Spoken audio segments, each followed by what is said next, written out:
tonight.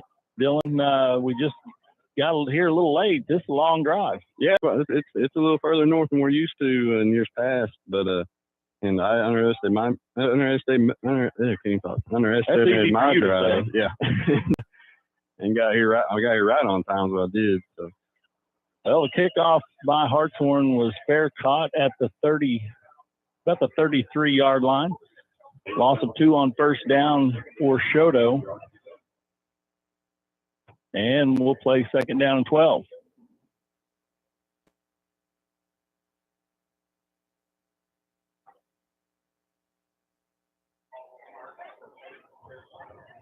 Miners come in here tonight undefeated, and they're looking for their second district win of the season.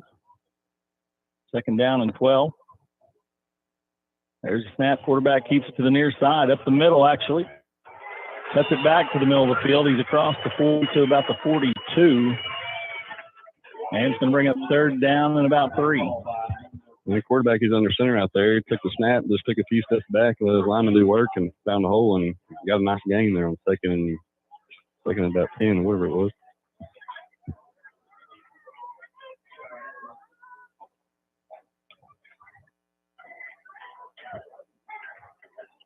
And the Miners come to the ball here on third down and 3. Quarterback keeps it to his right. Now he cuts back. He's going to have the first down across the 45. He's going to lean forward to about the 49. And Shoto has the first down.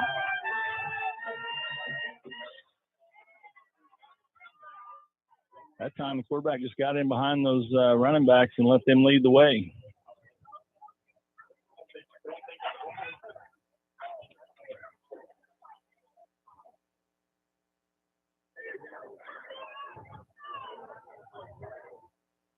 Shoto comes in tonight 0-4, 0-1 in district play.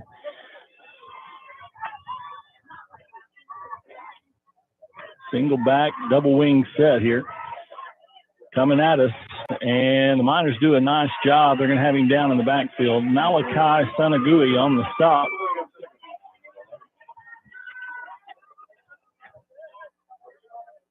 Defensive line got some movement that time. Second down and 11.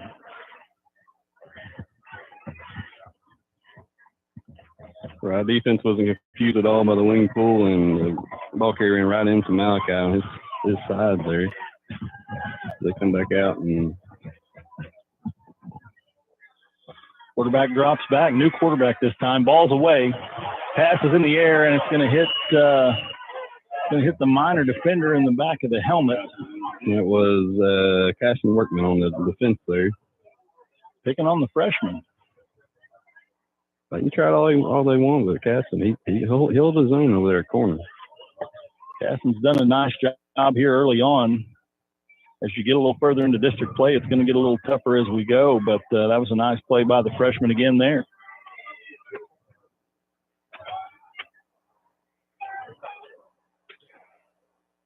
Two wide receivers to the far side. Quarterback takes the snap. He's under pressure. He's hit, but he gets the pass away. Aston Rowell almost with the interception there. Yeah, if he could have reeled that one in, there's no one between him and the end zone. It could have been easy pick 6, but he could have snatched him some nachos on the way by the 20 over there and still scored. Yeah. But the Miners force fourth down and 11, and Shoto brings the punter on. Back deep for Hartshorne, Gus Miller.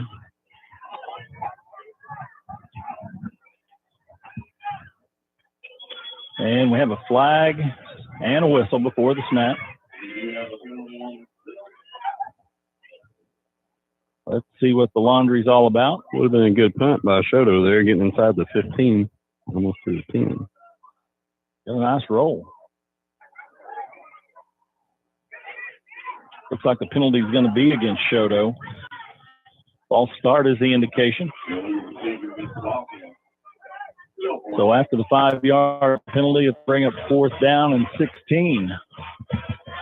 I don't think that's going to change anything for the Wildcats. I think they're going to stay with the punt team here. Run a guy on here late. Let's see what we get.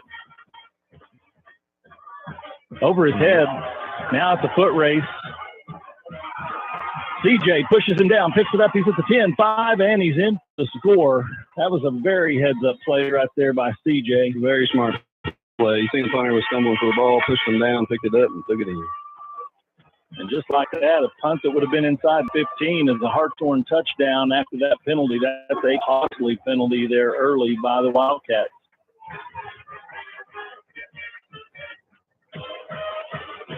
So on try the extra point. Okay, I got the picture.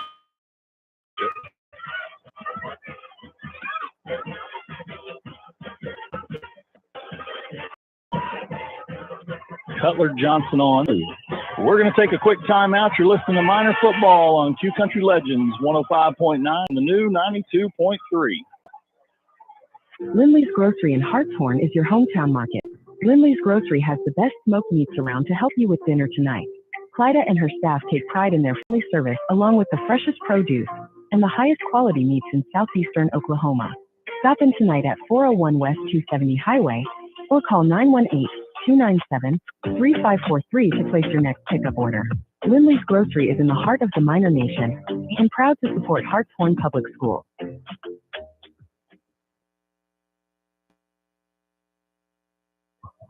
And we're back here in Choteau where Hartshorne has the early lead after the botched snap on the punt attempt by the Wildcats.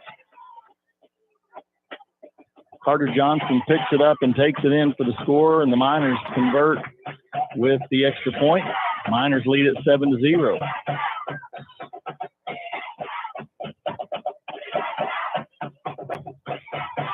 Cutler Johnson on to kick off.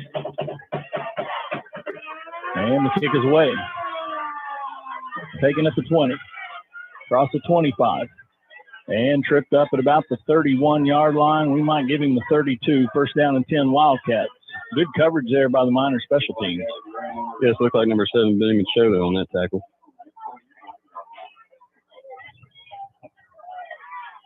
Good to see Cutler back.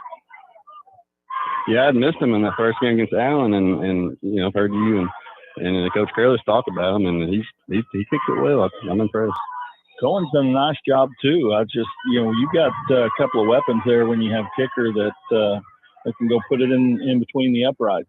First down and 10 here for the Wildcats. Single wide receiver to the near side.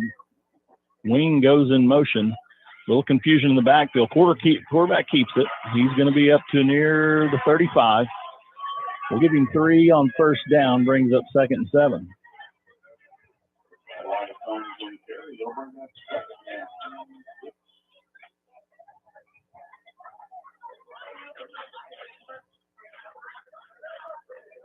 You haven't had a chance to come up near the Choteau area. They have quite a few culinary options on the way up here. Second down coming up.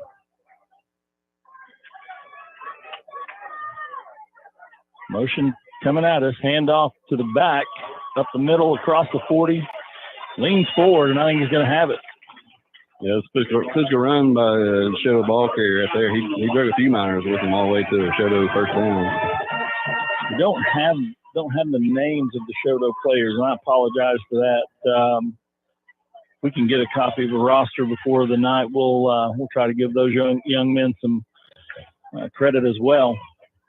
First down and 10 as Choteau comes to the line.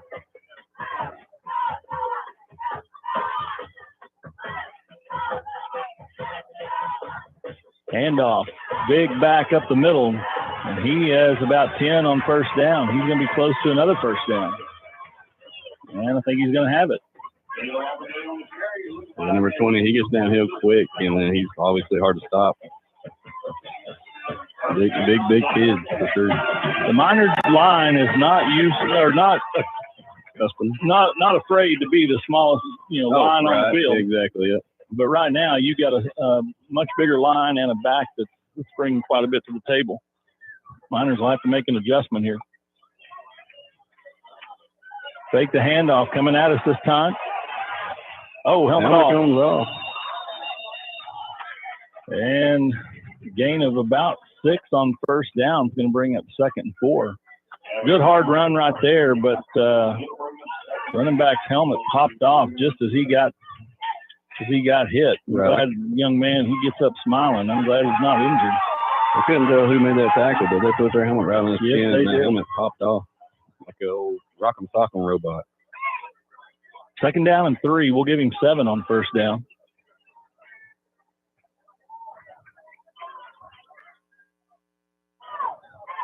Number 20 on the carry again. This time the Miners string him out a little bit towards the sideline. And it's going to bring up 3rd down and 2. Gain of 1. And that's what Hartshorne's probably going to have to do with him, is force him to run east and west. Right, he's like a bowling ball. If you get him north and south, he's going to drag some guys with him and gain yards. If you can get him going east and west, he's not as effective as it seems to be.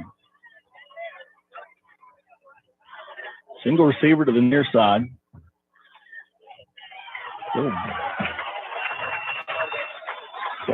Play. Now we have some laundry flying in. Let's see what this indication is going to be. Holding is the penalty against the Wildcats. That'll negate the 1st down. And Coach, I thought my eyes were playing with me. That's a pink flag out there. It's pink out tonight. Yeah.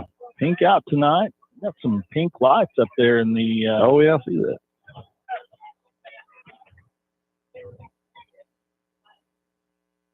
Messing with my rods and my cones. I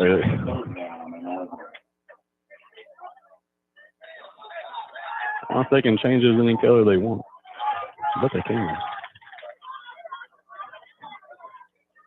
So now we have 3rd down and 11 after the penalty.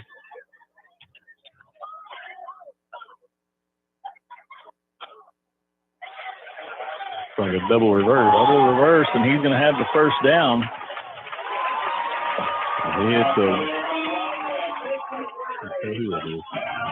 Running a little bit of a double wing and maybe some wing T in this formation, and this time they hand off to the back, and then he hands off to the other running back going the other way. So there's a little misdirection. 1st down and 10 for the Wildcats. Ball's at the 31. If you're Shoto, this is probably the drive you want right here. Taking a lot of time off the clock, moving the ball, moving the chains. Right, and that's what that wing team is designed for, just chipping away and eating up the clock. And Shoto's doing a pretty good job of that right now. This time the handoff goes up the middle, and Cody Sanders is there.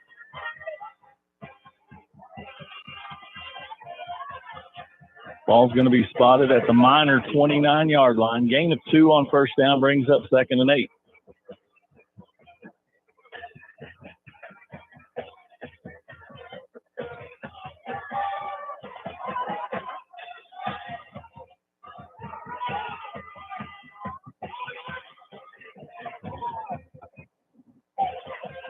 Two receivers to the near side this time. Motion coming at us. Pitch. He cuts it back to the middle, and he's brought down at the the 27. The running back may want to tighten his chin strap. It looks like his helmet kind of wrapped around a little bit right there again. Yes, sir. It about come off again. That's one of those. You better get it fixed, or you might have something left in that helmet next time it flies off. 3rd down and 6 here. Figure this is 4-down territory for the Wildcats. This time motion away, handoff up the middle. Number 20 is going to lean forward across the 25, now near the 21. He's going to be close. It makes that 4th down a little bit easier for him. And we're going to call it 4th and about 6 inches here. You don't need much. But if the Miner defensive line can get a push here, that'd be a great stop.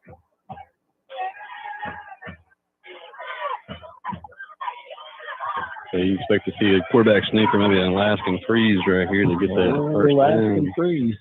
The quarterback squatted down like he ain't going forward, but he does.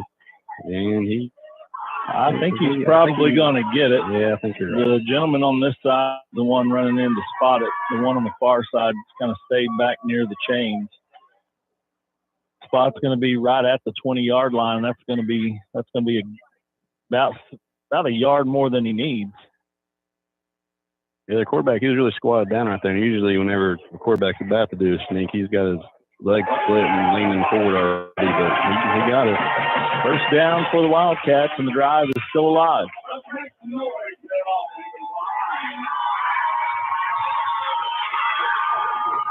And again, we're chipping away here. If you're Shoto, this is a good drive for you. You're chipping time off the clock. You're moving the chain.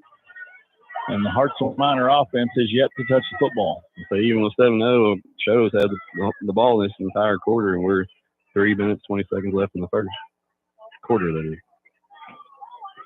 Sweet coming around to us. Yeah. Nice game. He's going to break a tackle and be in for the score. And that time, I'm not sure. It looked like instead of going for the tackle, we went for the hit and didn't wrap him up, and he was able to break through and get to the end zone. We had two guys who did that, and there's a bit in the rear out there.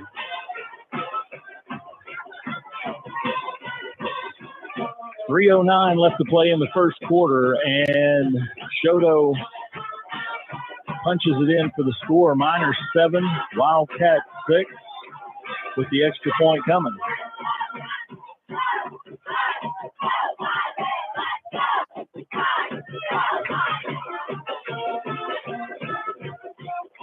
Doesn't appear they'll go for 2. Handoff up the middle. And he's going to be in. So the Wildcats take the lead. .309 left to play. Shoto 8, Hartshorne 7. You're listening to Minor Football on Q Country Legends 105.9 and the new 92.3. A shield against the elements. Comfort in the midst of chaos. Shelter in the aftermath of destruction. For 75 years, Shelter Insurance has remained true to our promise to be there when you need us most. This is the heartbeat of our company, our why. Shelter Insurance. For your home, and life. Call Shelter Insurance Agent Ira Brindley today for a free personal protection review. And we're back in Shoto, where the Wildcats have taken their second possession of the night and scored to take the lead. Wildcats 8, Miners 7, .309 left to play in the first quarter, and the Hartshorne offense has yet to touch the football. Minor defense got the stop on the opening drive, and then the snap on the punt went over the punter's head. C.J. Carter Johnson takes it in for the score to give Miners a 7-0 lead. But second drive of the ball game, Shoto answers. There's the kick. Gus has got it. He's across the 25, 30, 35, 40. And he's knocked out of bounds at the 40-yard line. First down and 10, Hartshorne.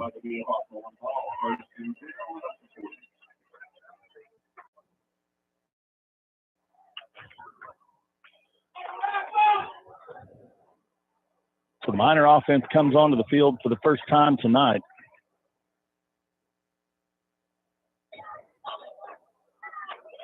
And we've got an official's timeout. Can't tell. Someone's down. I can't tell who it is yet. You get a player maybe rolled up over there as Gus was being. No, it is. I think it is Gus. Yep, you're right. Kind of got rolled up when he went out of bounds. Might have tweaked that ankle just a little bit, but he's up walking it off here. He went to make the cut, and the defender went low, which was actually a good play to get him out of bounds, but I think he might have rolled up that ankle.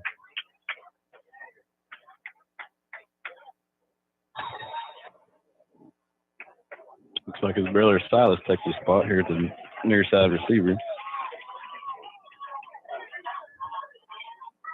Handoff goes to Aiden Reeves. He's got room to the near side. Makes the guy miss. He's up to the 49. He's going to be about a yard short. Gain of 9 on first down. A little bit of high snap. Brett recovered it, handed off, and Reeves did the rest. Got a nice steal by this side of the line.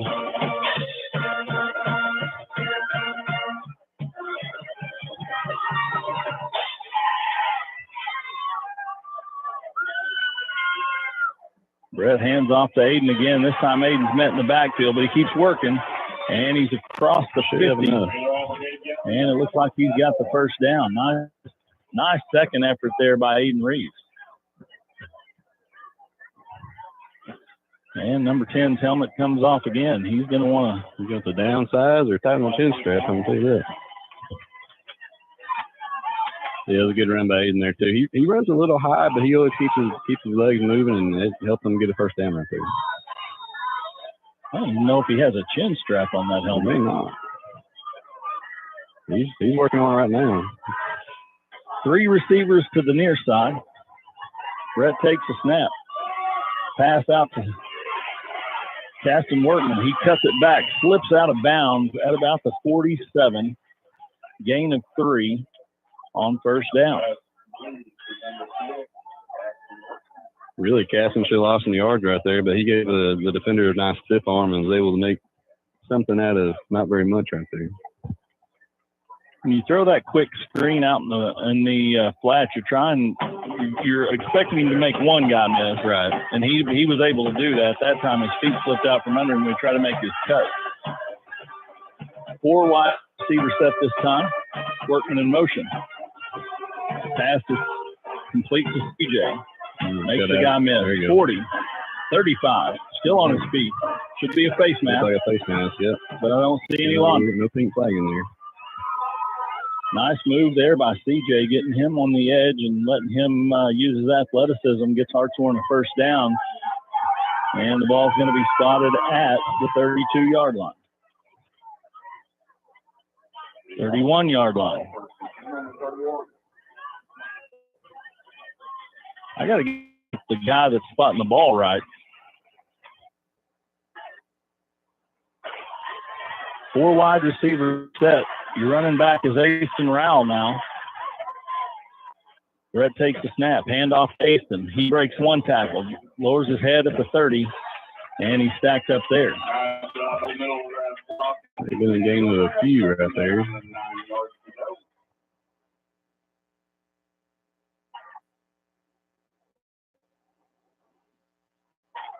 And he's up second down.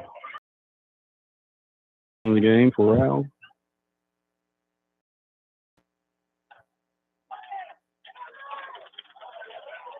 Benny is your receiver to the far side. Snap high. Let's see who ends up on top of it. The far ref is signaling Hartshorne ball, but nobody's came up with it yet. Miners are going to retain possession, but they're going to lose 2. So it's going to bring up 3rd down and 11.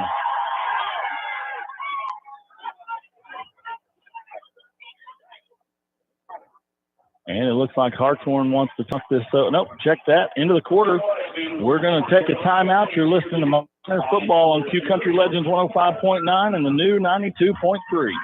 Miner Football is back, and Hartshorne First Assembly proudly supports the Miner Nation. Jesus said in John 15:16, "You didn't choose me, I chose you." That tells us when we know whose we are, we know who we are. If you would like to discover more about who you are, Pastors Scott and Jamie Horseman invite you to join them at Hartshorne First Assembly every Sunday at 11 and 6, Wednesday for Edge Youth, Journey Kids, and HFS Connect groups at 7. Come be a part of the HFA family. Insurance is as hard or as simple as your agent allows for it to be. Insurance companies have different markets and specialties, and you either fit their market or you don't. My name is Josh Hass of Josh Hass Insurance. I could fill you full of statistics about why you need insurance or the benefits of the companies I represent, but I'm not going to. I'm going to simply tell you that everything you need to know about insurance depends almost entirely on whether or not you can trust your agent. My name is Josh Hass with Josh Hass Insurance. Find me on Facebook or call me for a quote. And we're back in Shoto where we're starting the second quarter. Hartshorne trails 8-7. Miner offense has the ball. 3rd down at the 31-yard line. You almost expect a pass here, but you know this is 4th down territory, so they just try to make it a 4th and manageable here. Brett drops back. He's getting a lot of pressure. Passes away. CJ's got it. Makes the guy miss. There you go. Outrun him. And it is going to be fourth down, but it's going to be fourth and about 3, maybe 2. CJ had to run a long way to get those 8 yards. Little tunnel screen that time.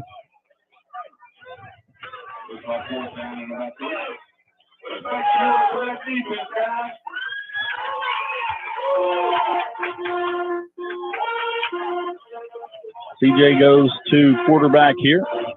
Gus is back in the game. And we have a whistle before the snap. Let's see what we have here.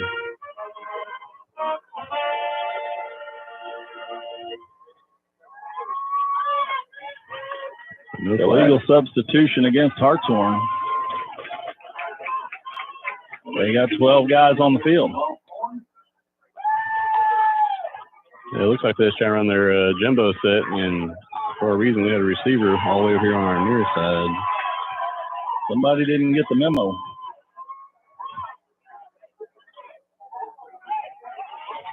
So fourth down and 7 now.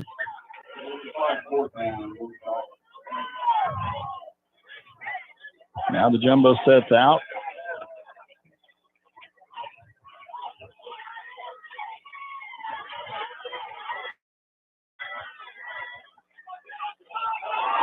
Miners come to the line here on 4th and 7. Brett takes the snap, rolls to his right, steps inside the rush, passes away, complete to Gus, and that should be good for first down. Good mobility by Brett right there. He experienced pressure as soon as that ball was snapped and scrambled around, found Gus right on the sideline and threw it, had enough for a first down. Best part about that play, I think, is the lineman. Hey, he kept pushing him to the outside. Brett was able to step inside of him, had a clear lane to throw to. So rolling him out there, lineman kept doing his job. Passes complete to Caston. There's another helmet off. Different guy. Yeah, this one this time. Another bullet throw by Brett right there. Caston did a good job of reeling it in. Second down and 2. Aston's back in at running back. 3 wide receivers to the far side. Benny's by himself on this side. Pass is away. Complete. Gus makes the guy miss. He's inside the 5, leans forward, and he's in. Touchdown, Hartshorne. Nice job by Gus there. He made the first guy miss, and he just walked down that sideline right into the end zone. Miners needed that response there. 10-15 left to play in the second quarter. Hartshorne regains the lead. Looks like the Miners are going to leave the offense on the field this time.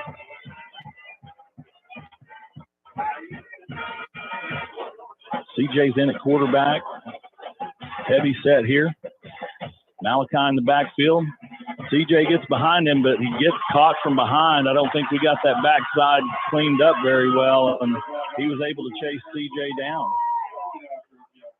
It looked like we had it working on the far side. We just didn't get the backside cleaned up. We're going to take a quick timeout. You're listening to Miner Football on Q Country Legends 105.9 and the new 92.3. Hartshorne Feed and Seed is your one-stop for lawn, garden, and farm needs. Benny Curlis has all kinds of show animal feeds and supplements. Hartshorne Feed and Seed is your big beef feed dealer as well as your local dealer for Purina, Martinville, and Show Right Feeds. Come by and let Big Ben fill your propane bottles or fill your tank with off-road farm diesel. Just about everything you need at 625 Pennsylvania Avenue in Hartshorne. Hartshorne Feed and Seed is a proud supporter of Miner Football. Go Big Blue. And we're back in Shoto.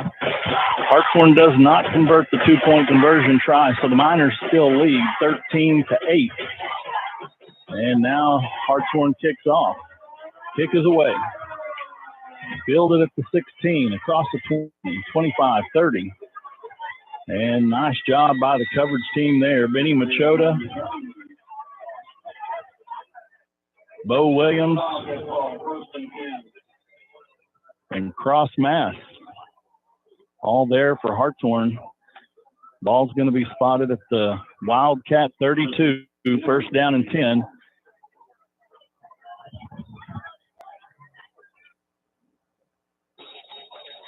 Yeah, on the 2-point conversion, I thought we had it, and then the guy from the backside just came flying in there.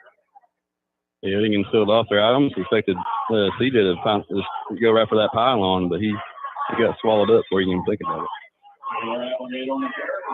Gus comes in to trip up the running back after a nice gain on first down. It's going to bring up 2nd and 5. Big line and a big back. Minor defensive front is going to have their work cut out for them here.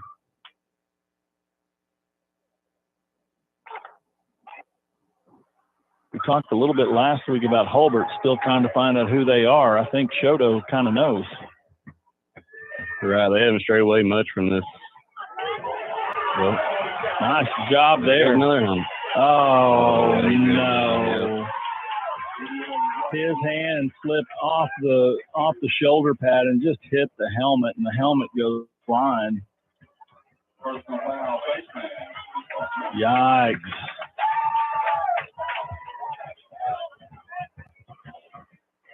That's just bad luck right there, and I don't know that he actually grabbed the helmet as much as when his hand slipped off, it just hit the back. His arm hit the helmet. Right. Personal foul face mask is going to give Shoto a first down at the Hartshorne 49. Wildcats are going left to right across your radio. 1st and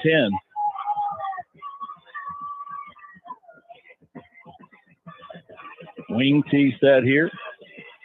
Quarterback drops back, waits on his blocks. Minor defense stacks him up at the line of scrimmage for no gain.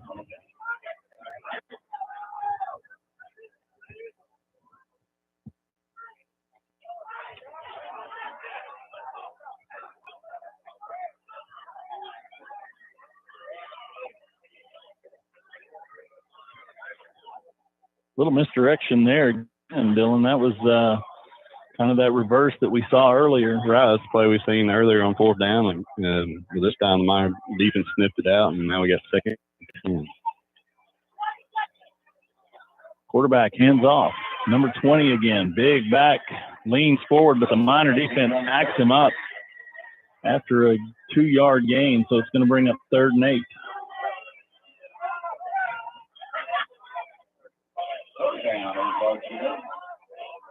This may not be 4th down territory, so if Hartshorne could get the stop here on 3rd down, might be forcing the punt.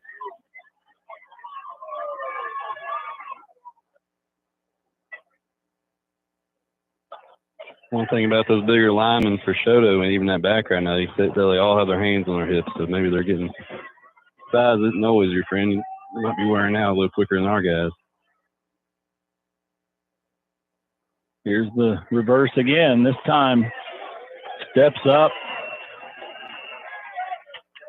That number 10 about lost his helmet for a 4th time.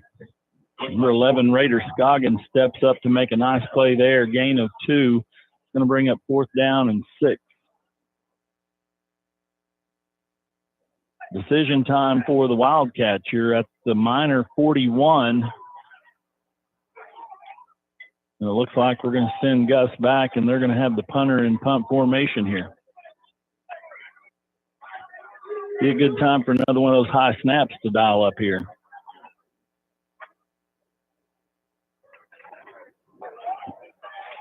Punter only 9 yards from the ball right here on the snap. Lower snap that time. Punts away. Kind of rolling. Lazy start roll. Yep. Going to roll inside the 15. Down to about the 13, 1st down and 10. Hartshorne will take a quick timeout. You're listening to Minor Football on Q Country Legends 105.9 and the new 92.3. Capital Equipment Rental in Hartshorne is your local source for tractors, trailers, skid steers, loaders, and much, much more. Let us help you find the right piece of equipment for that weekend project, and we'll even deliver it to your job site. At Capital Equipment Rental, we take pride in our customer service and providing the tools you need to make those do-it-yourself projects end up with professional results. Give Angie a call at 918-448-1600 to book your equipment rentals, or you can browse through our inventory at 810 Pennsylvania Avenue. Let's go Miners! Brett takes the snap, hands it to Aiden Reeves. He's going around the right side. He's across the 15. It's going to bring up 2nd down and 8. Gain of 2 on 1st down. And that's a recipe for Shoto tonight. Looks like they're going to try to ground and pound it, let that clock run, and try to possess the football. Right, and obviously, tell that's how you stay in ball games with better teams, is just trying to eat that clock and control it. As long as you have the ball, the other team doesn't. And so far, Show's done a good job of that, keeping the score at 13-8. 3 wide receivers to the near side. Brett takes a snap. He's looking to the right side. Passes away. And a little bit long. Dadgummit. He had Gus out there about a step and a half on that cornerback. Just a little bit long. That was about a little over a 50-yard throw by Brett right there. I believe he's on R10, and it landed just across the Shoto 40. Didn't want to throw it under. Or underthrow it to Gus, and just left it a little bit long. 3rd down and 8 now for the Miner offense. 2 receivers to the near side. Brett drops back. Well, that field is open. He's looking. He's going to have to take it himself. And he's forced out of bounds. He's going to be short of the first down, and the Miners, being deep in Wildcat territory, probably going to punt this one away and play field position. Don't give a short field.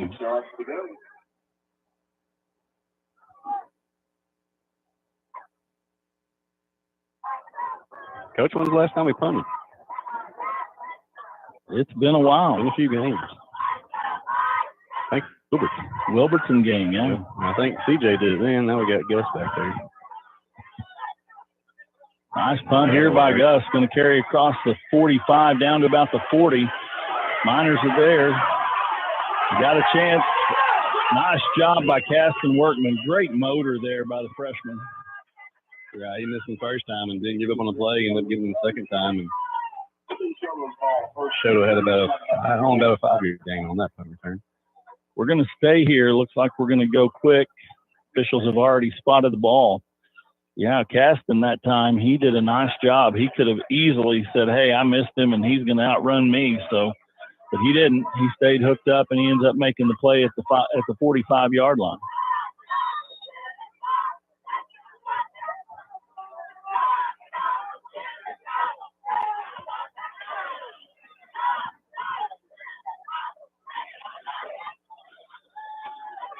Quarterback comes towards us. Raider fights off a block. And Caston comes in to help him, but they give up 3 on first down, brings up second and 7. And the quarterback, he's really not a big guy, but he got to stop right there at the line of scrimmage, kept his feet turning, and gained about 3 yards to play.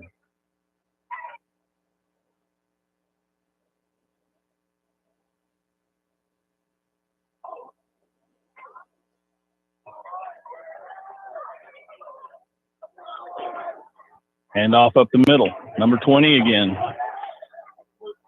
Gus. Looks like Gus and Hayden Ratliff on the stop.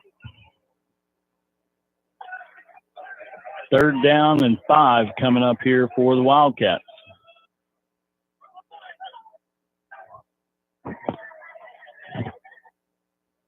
Pink hue here tonight, Dylan. We've got the pink out game, and got the pink lights in the sockets tonight, at least over the crowd here. Everybody looks like they're wearing pink. Running back catches or gets the handoff. Ball comes loose, but they're going to say he's down. I don't know that he was down. His forward progress was stopped. And let's see where they spot it. It's like me just enough for a Shoto first down. And good for first down. But yeah, I like the pink lights. It's definitely different. I haven't seen it before.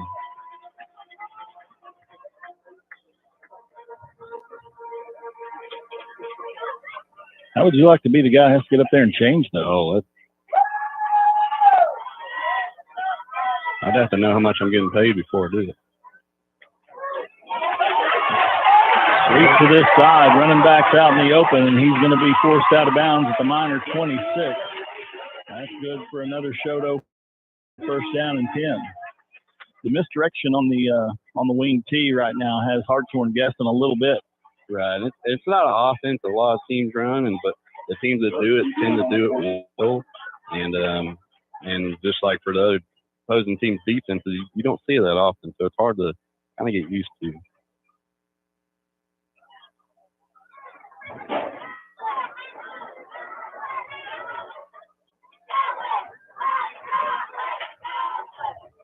Quarterback keeps it.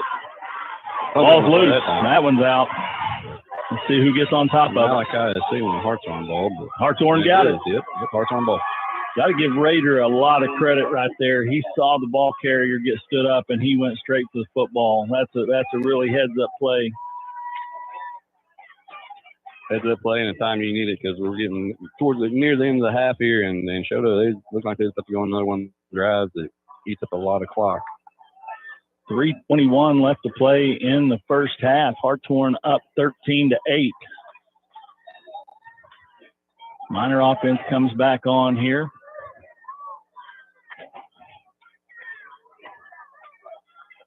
Brett takes the snap.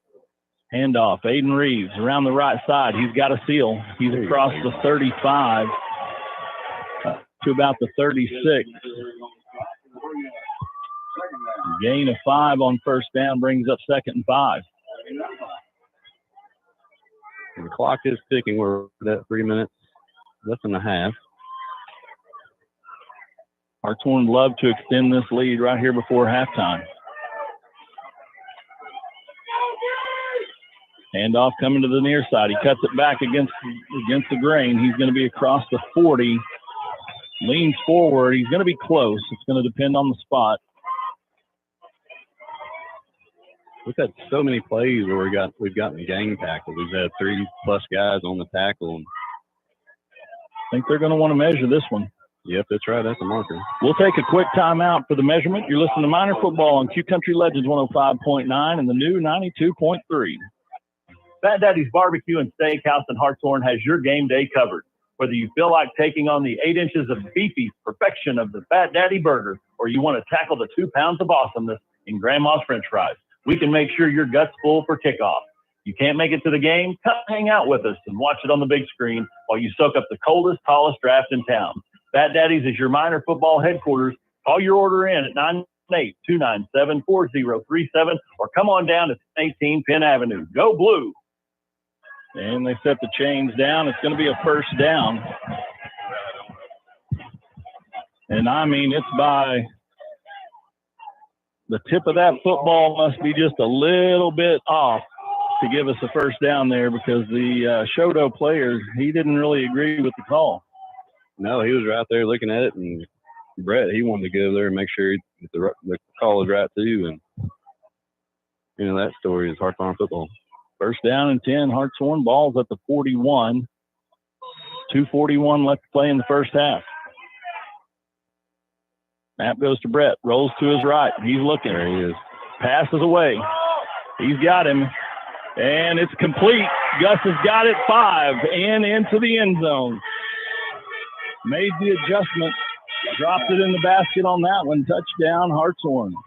Coach, I think we got some helmets left over here. That's the first time I've seen that one in a while. Yeah. Looks like old Cameron Talent, maybe. Beautiful ball by Brett right there, too, and gave Gus enough time to get underneath it and track it down and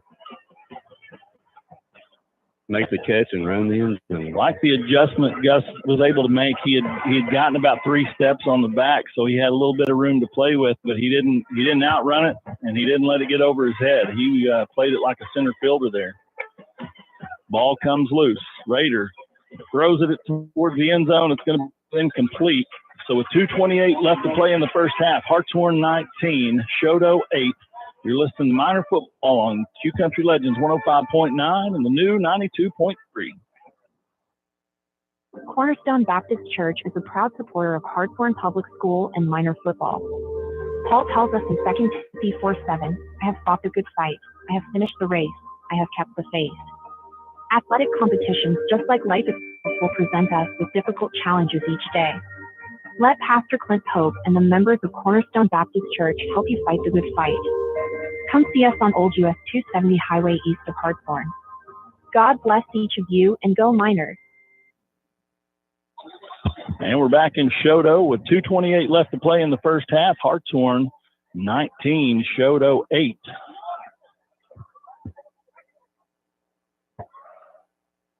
We needed a big play. Brett found Gus for the long touchdown strike, and the Miners extend their lead. You'd like to have gotten that extra point there, but when the ball come loose, Rader did all he could do with it. There just wasn't anywhere to go. Kick is away. Fielded at the 24, across the 30, 35, 40, still on his feet, 45, 50. Tracked down from behind by Benny. Nice play by number 7 there. And that's 3 straight tackles on kickoffs for Benny. The kicker turned around to some friendly fire there and back into one of his own players. If he hadn't done that, he made it the way and got going right there. He just never could get that extra step. He kept running into people. One of them was his guy, thank goodness, and now the Miners playing defense at their own 45.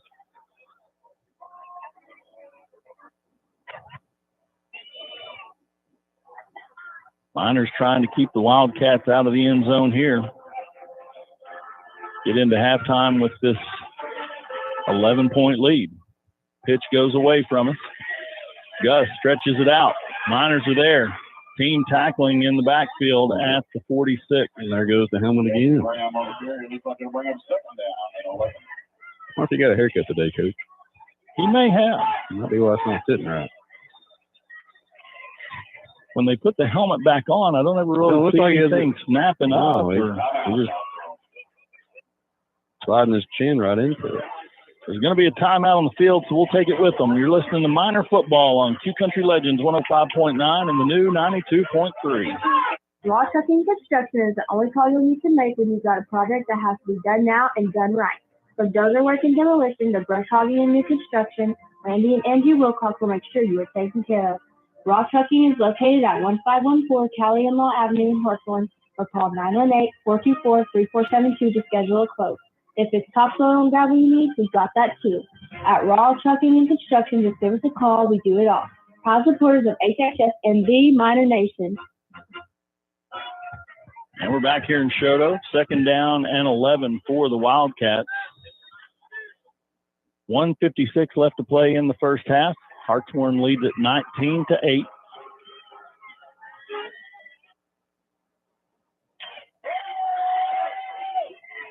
Pitch. Ball comes loose. And it looks like Shodo's going to fall on it. And we'll have another timeout. We'll take it with them. You're listening to Miner Football on Q Country Legends 105.9 and the new 92.3.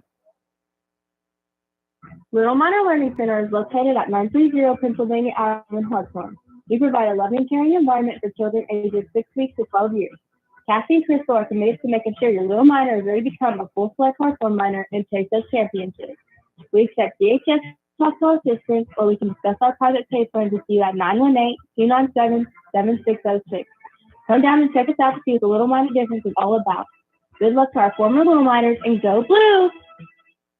First National Bank and Trust Company of McAllister is here to help with all your banking needs. Call Jody Hash, your hometown banker, at 918-297-2511. You can also access our website at fnbmcallister.com, where you can view account balances, transfer funds, make payments, and apply for loans. Whatever your financial needs, Jody Hass and First National Bank of McAllister can help. Go Miners! First National Bank and Trust Company of McAllister, member FDIC and equal housing lender. And we're back here in Shodo.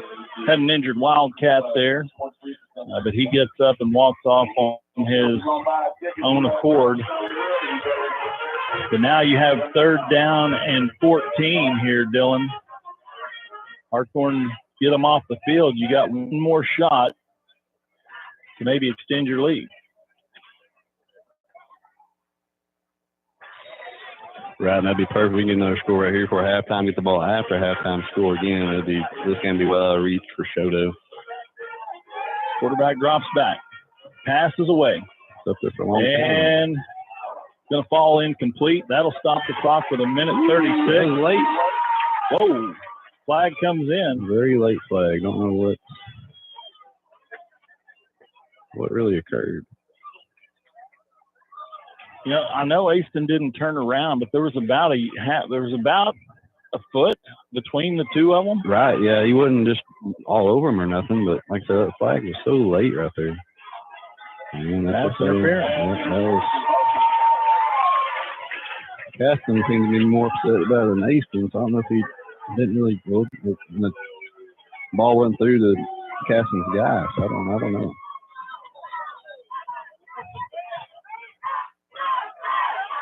Pass interference offense. Offense. Okay, that makes more sense. Well, I was going to say, the only thing I could figure there is, you know, Aston did not turn around. I mean, that was clear, but I thought there was enough of a gap, but that's probably why there was the gap. Yeah, because they pushed them off. Yeah. Makes more sense. I think the officials explain it to the coach now that there was probably a little bit of a push off there, so that makes a little more sense. It was still a late flag. If I'm their coach, I'm probably asking the same question. Question. Yeah. So Hartshorne's going to decline that penalty. It's going to bring up 4th down and 14.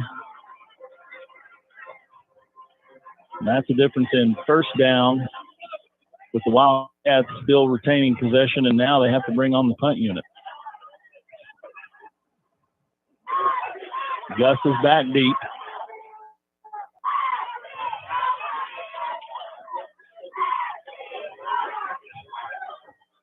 Gus has been electric at times this year.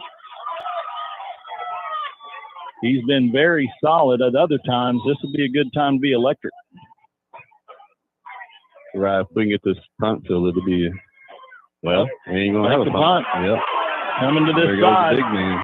And he's going to have it. First down. Wow.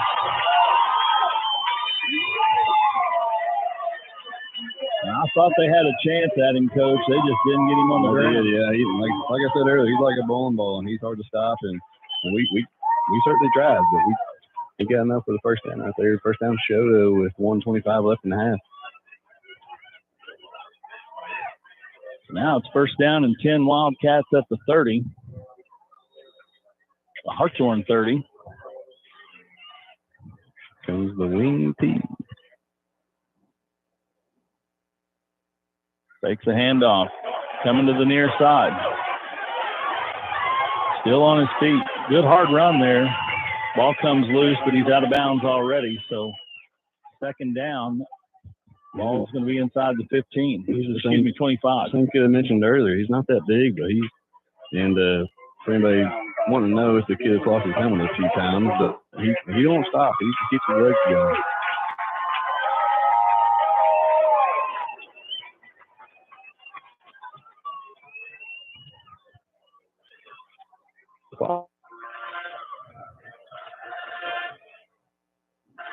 Sweep to the other side, and it gets stacked up. Timeout on the field. We'll take it with them. 1:08 left to play in the first half. Hartshorne 19, Shoto 8. You're listening to Minor Football on Country Legends 105.9 and the new 92.3. At the gym in Hartshorne, you can melt away some of those extra football tailgating pounds before the holidays. Memberships are available, or you can pay as you go. But let's get you back in game day form. Call us at 918-297-3700, or just stop by and take a look at our selection of ellipticals, treadmills, free weights, and universal machines to pump you up. We're located at 1009 Pennsylvania Avenue. Let's go, Miner Nation. The Miners are the pride of Hartshorne. When it comes to sports, they're the winning team. And when it comes to your money, Bank First is the all-star you need on your side. We're talking big plays with full-service banking, touchdowns with convenient online and mobile banking, and overtime support with extended hours and ATMs statewide. Bank First, your money's winning team. Proud supporter of the Hartshorne Miners. Member FDIC. And we're back in Shoto. 3rd down and 5 coming up here for the Wildcats.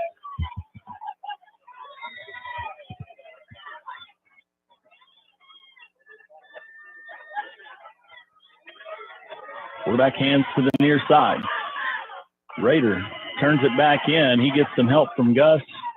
And it looks like Cody Sanders, and it's going to bring up fourth down. 4-down territory here, though, Dylan. Right, and with the clock ticking with 48 seconds. Shoto has 2 timeouts left. They really haven't had any shot plays tonight. And it's hard to out of that wing tee.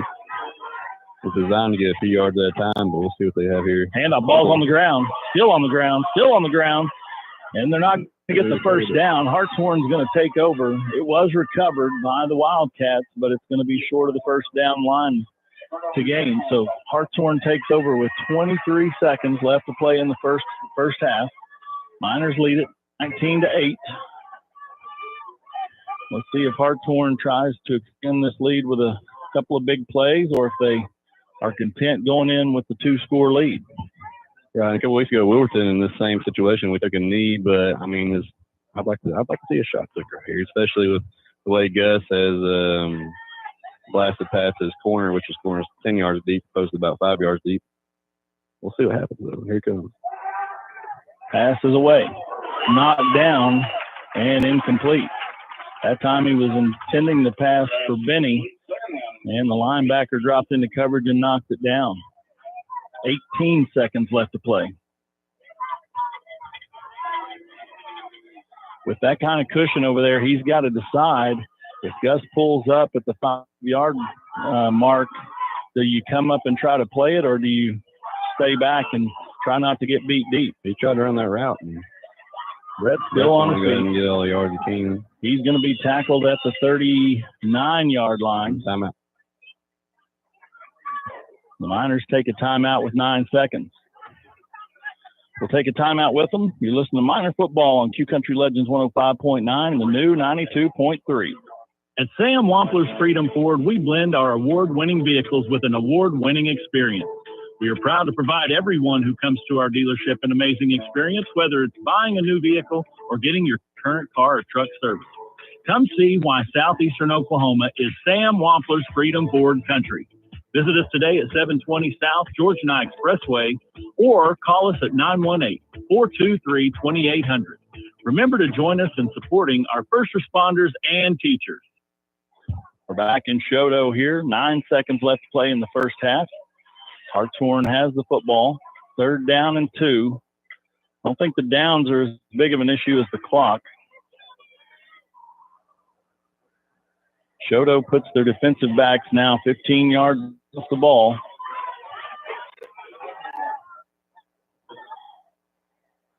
Brett drops back. He's being pressured. Passes away. And it's intended for Gus. Ball's incomplete with 2 seconds left to play. Flag in the backfield. Let's see what the flag is.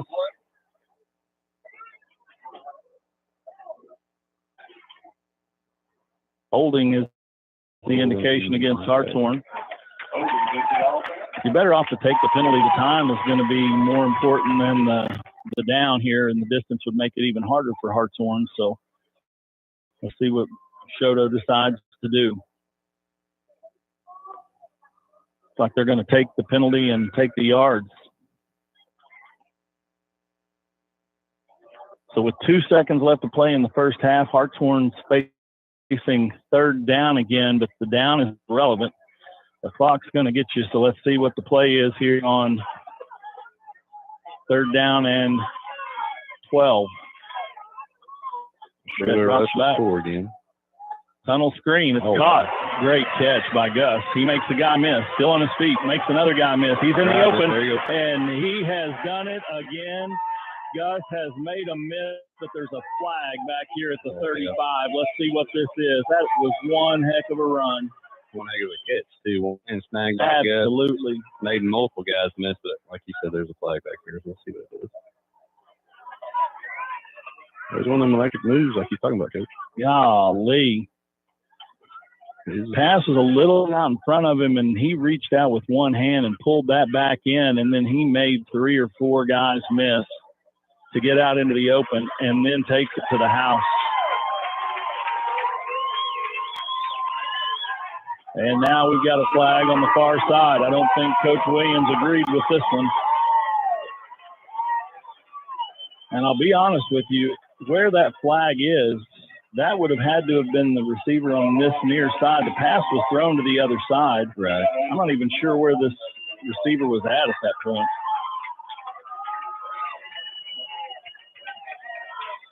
It's not going to matter. Both teams are headed to the locker room.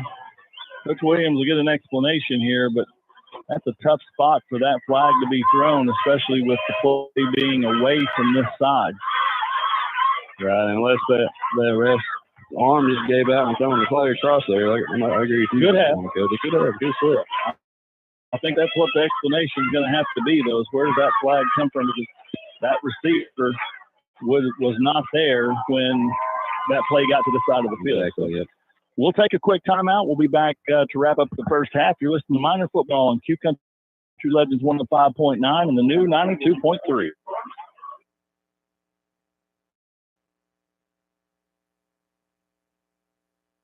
Fat Daddy's Barbecue and Steakhouse in Hartshorne has your game day covered. Whether you feel like taking on the 8 inches of beefy perfection of the Fat Daddy burger, or you want to tackle the 2 pounds of awesomeness in Grandma's French fries, we can make sure your gut's full for kickoff. You can't make it to the game? Come hang out with us and watch it on the big screen while you soak up the coldest, tallest draft in town. Fat Daddy's is your Minor Football headquarters. Call your order in at 918-297-4037 or come on down to 1018 Penn Avenue. Go Blue! Raw Trucking Construction is the only call you'll need to make when you've got a project that has to be done now and done right. From builder work and demolition to brush hogging and construction, Randy and Angie Wilcox will make sure you are taken care of. Raw Trucking is located at 1514 Cali-and-Law Avenue in Hartshorne, or call 918-424-3472 to schedule a quote. If it's topsoil and gravel you need, we've got that too. At Raw Trucking and Construction, just give us a call. We do it all. Proud supporters of HHS and the Minor Nation. At the gym in Hartshorne, you can melt away some of those extra football tailgating pounds before the holidays.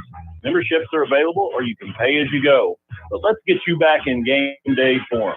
Call us at 918-297-3700, or just stop by and take a look at our selection of ellipticals, treadmills, free weights, and universal machines to pump you up. We're located at 1009 Pennsylvania Avenue. Let's go, Minor Nation. The Miners are the pride of Hartshorne. When it comes to sports, they're the winning team. And when it comes to your money, Bank First is the all-star you need on your side. We're talking big plays with full-service banking, touchdowns with convenient online and mobile banking, and overtime support with extended hours and ATMs statewide. Bank First, your money's winning team. Proud supporter of the Hartshorne Miners. Member FDIC. And we're back here at halftime in Shoto, where Hartshorne goes in with the halftime lead. Miners 19, Shoto 8.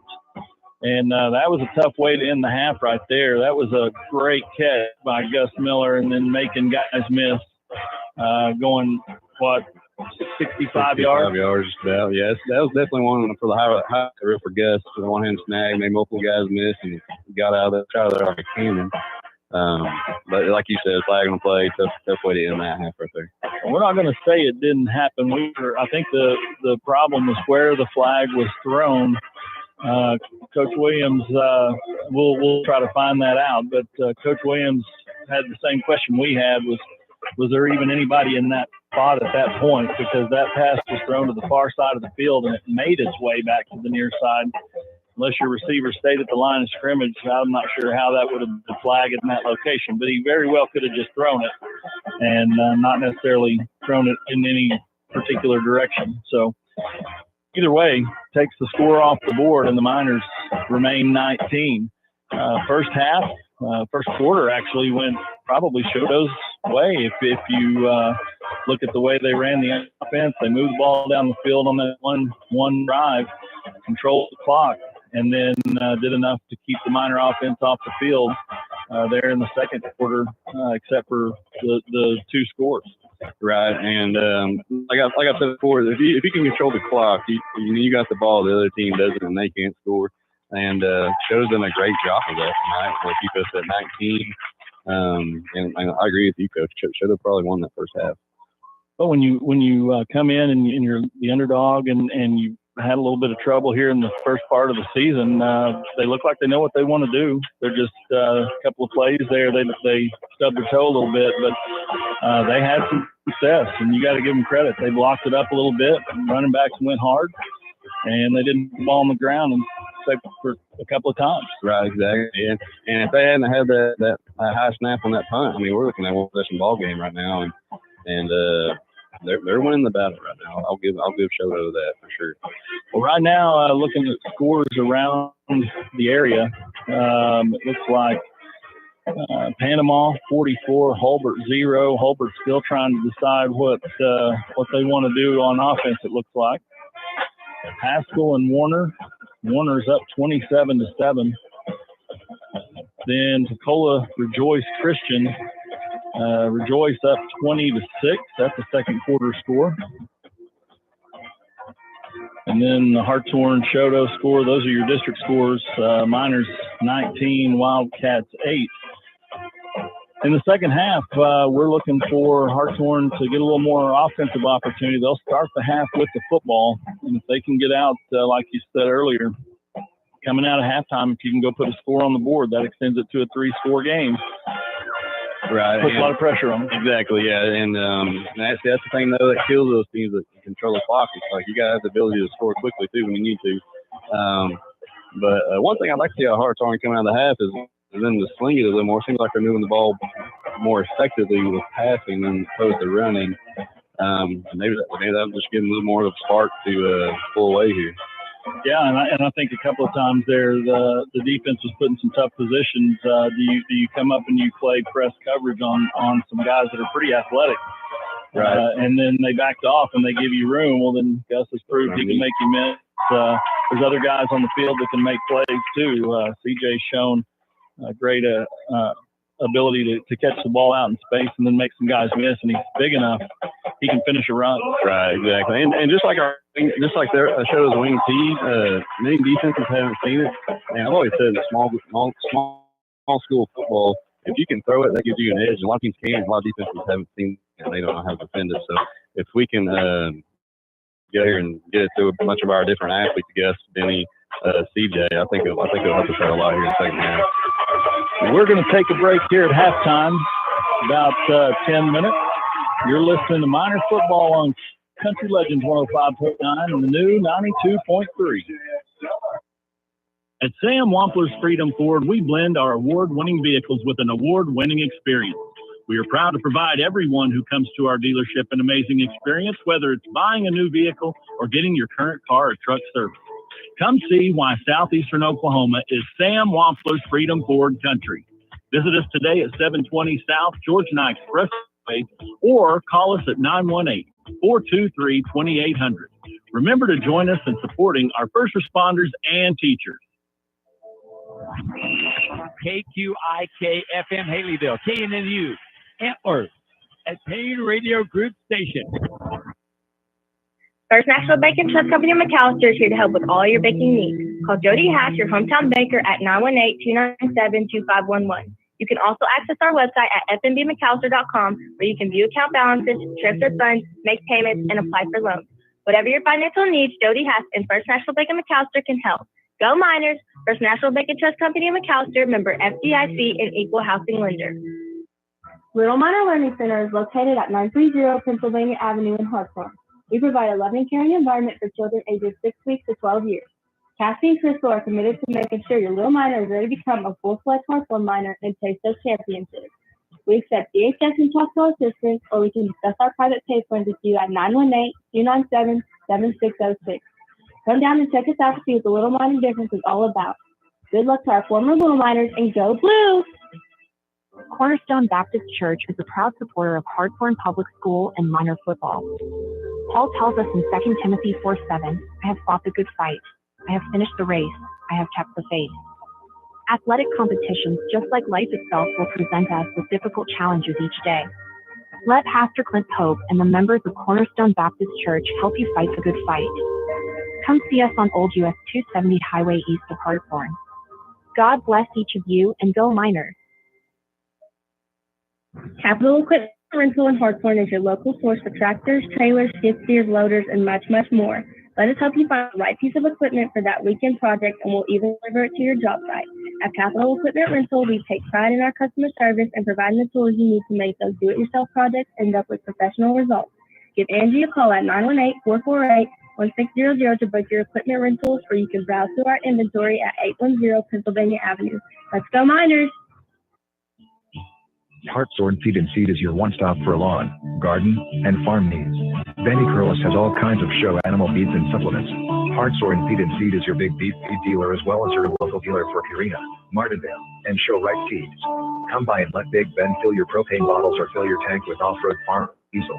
Just about everything you need at 625 Pennsylvania Avenue in Hartshorne. Hartshorne Feed and Seed is a proud supporter of minor football. Go Big Blue.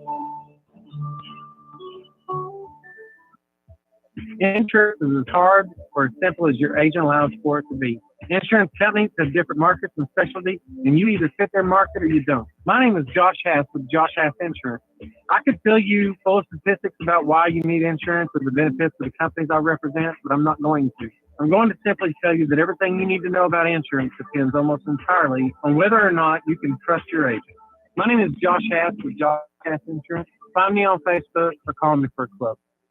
Minor football is back, and Hartshorne First Assembly proudly supports the Minor Nation. Jesus said in John 15:16, "You didn't choose me, I chose you." That tells us when we know whose we are, we know who we are. If you would like to discover more about who you are, Pastors Scott and Jamie Horseman invite you to join them at Hartshorne First Assembly every Sunday at 11 and 6, Wednesdays for Edge Youth, Journey Kids, and HFS Connect groups at 7. Come be a part of the HFA family. A shield against the elements, comfort in the midst of chaos, shelter in the aftermath of destruction. For 75 years, Shelter Insurance has remained true to our promise to be there when you need us most.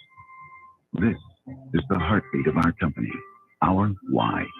Shelter Insurance, for your auto, home, and life. Call Shelter Insurance Agent Ira Brindley today for a free personal protection review. Lindley's Grocery in Hartshorne is your hometown market. Lindley's Grocery has the best smoked meats around to help you with dinner tonight. Clyda and her staff take pride in their friendly service along with the freshest produce and the highest quality meats in southeastern Oklahoma. Stop in tonight at 401 West 270 Highway or call 918-297-3543 to place your next pickup order.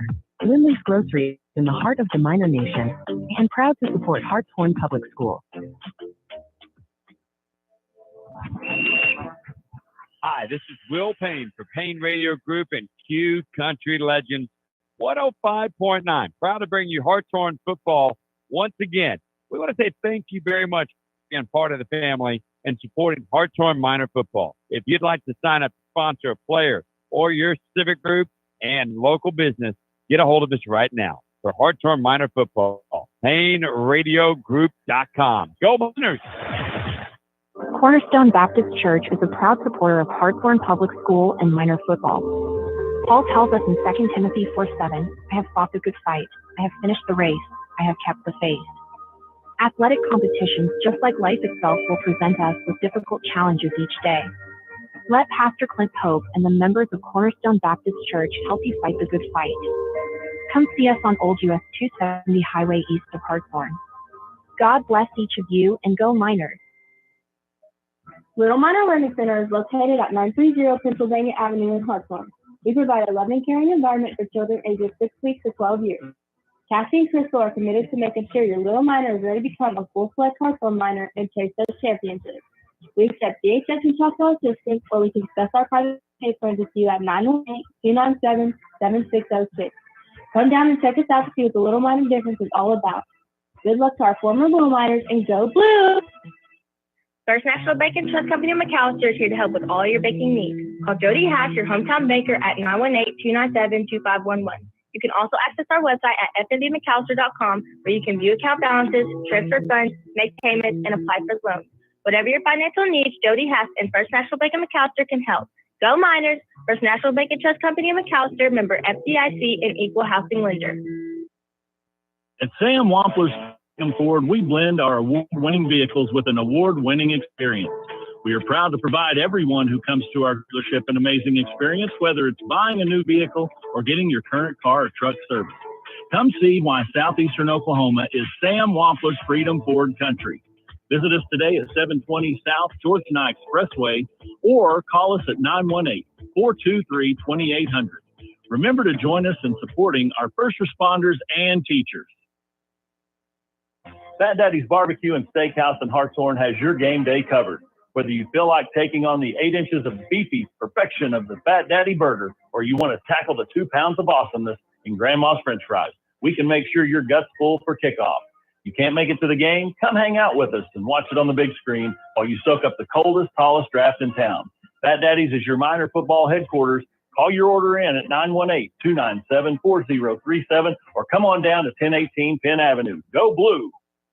Raw Trucking Construction is the only call you'll need to make when you've got a project that has to be done now and done right. From dozer work and demolition to brush hogging and new construction, Randy and Angie Wilcox will make sure you are taken care of. Raw Trucking is located at 1514 Cali and Law Avenue in Hartshorne, or call 918-424-3472 to schedule a quote. If it's topsoil and gravel you need, we've got that too. At Raw Trucking and Construction, just give us a call. We do it all. Proud supporters of HHS and the Minor Nation. At the gym in Hartshorne, you can melt away some of those extra football tailgating pounds before the holidays. Memberships are available, or you can pay as you go. But let's get you back in game day form. Call us at 918-297-3700, or just stop by and take a look at our selection of ellipticals, treadmills, free weights, and universal machines to pump you up. We're located at 1009 Pennsylvania Avenue. Let's go, Minor Nation. The Miners are the pride of Hartshorne. When it comes to sports, they're the winning team. And when it comes to your money, Bank First is the all-star you need on your side. We're talking big plays with full-service banking, touchdowns with convenient online and mobile banking, and overtime support with extended hours and ATM statewide. Bank First, your money's winning team. Proud supporter of the Hartshorne Miners. Member FDIC. Insurance is as hard or as simple as your agent allows for it to be. Insurance companies have different markets and specialties, and you either fit their market or you don't. My name is Josh Hass with Josh Hass Insurance. I can fill you full of statistics about why you need insurance for the benefits of the companies I represent, but I'm not going to. I'm going to simply tell you that everything you need to know about insurance depends almost entirely on whether or not you can trust your agent. My name is Josh Hass with Josh Hass Insurance. Find me on Facebook or call me for a quote. Lindley's Grocery in Hartshorne is your hometown market. Lindley's Grocery has the best smoked meats around to help you with dinner tonight. Clyda and her staff take pride in their friendly service along with the freshest produce and the highest quality meats in southeastern Oklahoma. Stop in tonight at 401 West 270 Highway or call 918-297 with your next pick order. Lindley's Grocery is in the heart of the Minor Nation and proud to support Hartshorne Public School. Hartshorne Feed and Seed is your one-stop for lawn, garden, and farm needs. Benny Curlis has all kinds of show animal feeds and supplements. Hartshorne Feed and Seed is your big beef feed dealer as well as your local dealer for Purina, Martindale, and Show Right feeds. Come by and let Big Ben fill your propane bottles or fill your tank with off-road farm feed. Just about everything you need at 625 Pennsylvania Avenue in Hartshorne. Hartshorne Feed and Seed is a proud supporter of minor football. Go Big Blue. A shield against the elements, comfort in the midst of chaos, shelter in the aftermath of destruction. For 75 years, Shelter Insurance has remained true to our promise to be there when you need us most. This is the heartbeat of our company, our why. Shelter Insurance, for your auto, home, and life. Call Shelter Insurance Agent Ira Brindley today for a free personal protection review. Minor football is back, and Hartshorne First Assembly proudly supports the Minor Nation. Jesus said in John 15:16, "You didn't choose me, I chose you." That tells us when we know whose we are, we know who we are. If you would like to discuss more about who you are, Pastors Scott and Jamie Horseman invite you to join them at Hartshorne First Assembly every Sunday at 11 and 6, Wednesdays for Edge Youth, Journey Kids, and HFS Connect groups at 7. Come be a part of the HFA family. Capital Equipment Rental in Hartshorne is your local source for tractors, trailers, skid steers, loaders, and much, much more. Let us help you find the right piece of equipment for that weekend project, and we'll even deliver it to your job site. At Capital Equipment Rental, we take pride in our customer service and providing the tools you need to make those do-it-yourself projects end up with professional results. Give Angie a call at 918-448-1600 to book your equipment rentals, or you can browse through our inventory at 810 Pennsylvania Avenue. Let's go Miners! Hi, this is Will Payne for Payne Radio Group and Q Country Legends 105.9. Proud to bring you Hartshorne Football once again. We want to say thank you very much for being part of the family and supporting Hartshorne Minor Football. If you'd like to sign up to sponsor a player or your civic group and local business, get a hold of us right now. For Hartshorne Minor Football, PayneRadioGroup.com. Go Miners! KQIK FM Haleyville, KNU, Antlers, at Payne Radio Group Station. And we're back in Shodo, where we're closing in on the end of halftime here. Hartshorne has the lead. Miners 19, Wildcats 8, and the Hartshorne Miners will receive the kickoff in the second half. Dylan, what are you if you're drawing this up? What are you talking to the guys about here right now coming out of halftime? Right, so we get the ball after halftime here, and we got to get down there and take care of business and score right here to make sure this game's well out of hand. Right now, it's two possession ball games. We're up just about 11. I'd like to see a score right here and kind of try to ice this thing.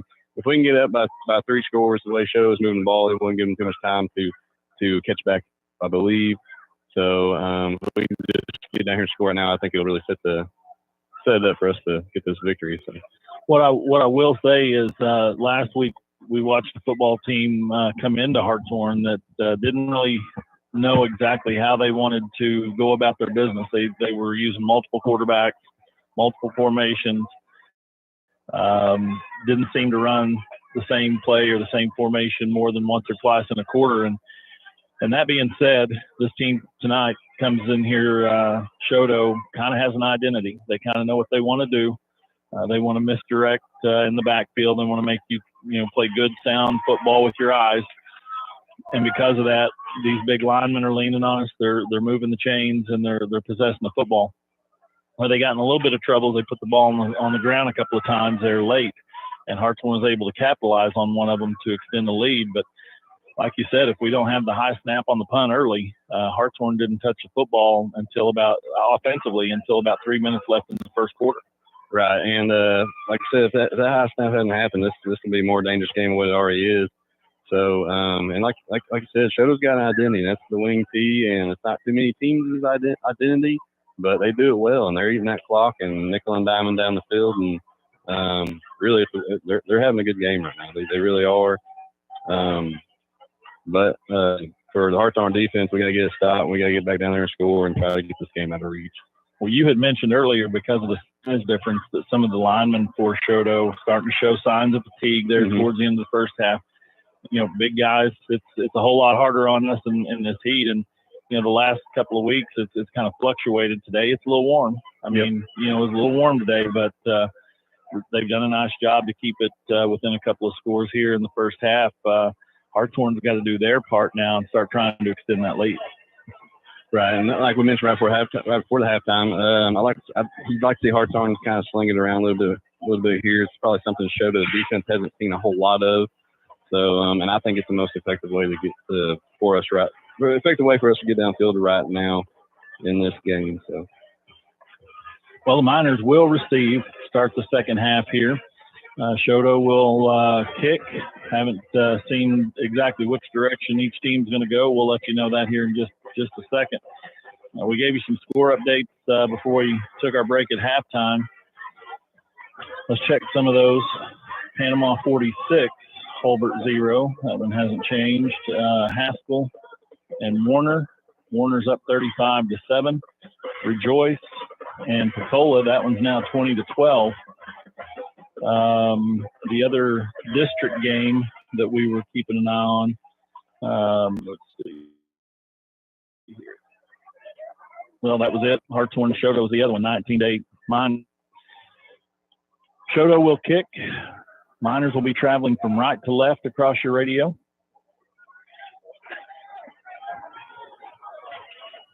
And here on pink out night, again, my eyes have to adjust a little bit with the pink light. And everything's highlighted in pink. Kind of reminds me of prom. I got to thinking, I didn't see anybody climb up there and change those lights when they went blue earlier. They've got the LEDs going up here at Shodo, so yeah, it's neat. They don't have to climb up there. Right. The only other place I've seen that's Bixby, and they're 6A. So. The white hat waits for his officials to get set here before he gives the signal. There it is, and we're ready to play football. Kick is away. It's going to go over Caston's head, bounce at the 10, stops at the 3. He comes out of there with it. Makes one guy miss, but he's tackled at the 11-yard line, and Hartshorne is deep in their own territory to start this first possession. Nice kick there.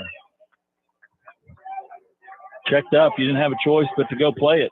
Right, exactly. We weren't going to roll into the end zone. He had to pick it up and get as many yards as he could. Looks like he got to the 10, it looks like. Spot it right on the 10-yard line, aren't they?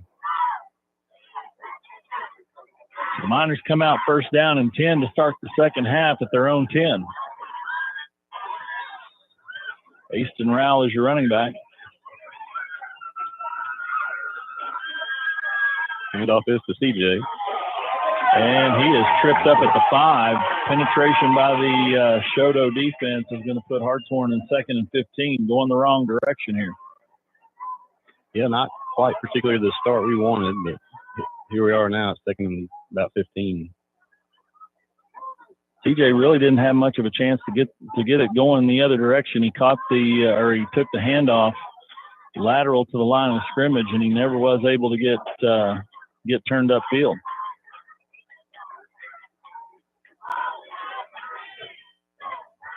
Takes the handoff, rolls to his right. Brett, he's going to have to outrun him. He does get to the sideline. Passes away. It's caught. Malachi still on his feet, and he's forced out of bounds. Yeah, Brett was way past the line. Yeah, I think he's seen the.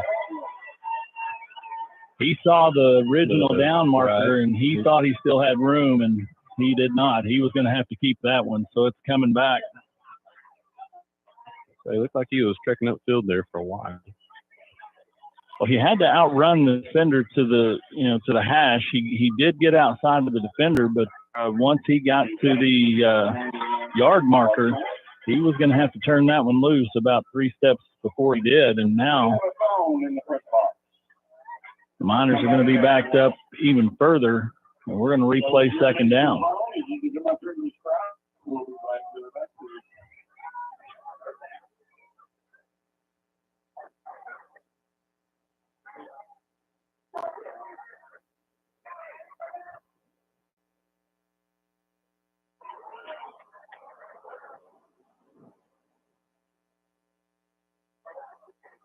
Looks like they're discussing exactly where the ball is going to be placed, but it should be about half the distance.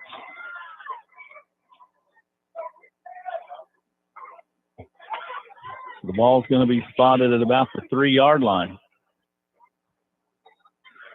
Miners have to make it to the 20 to get the first down here.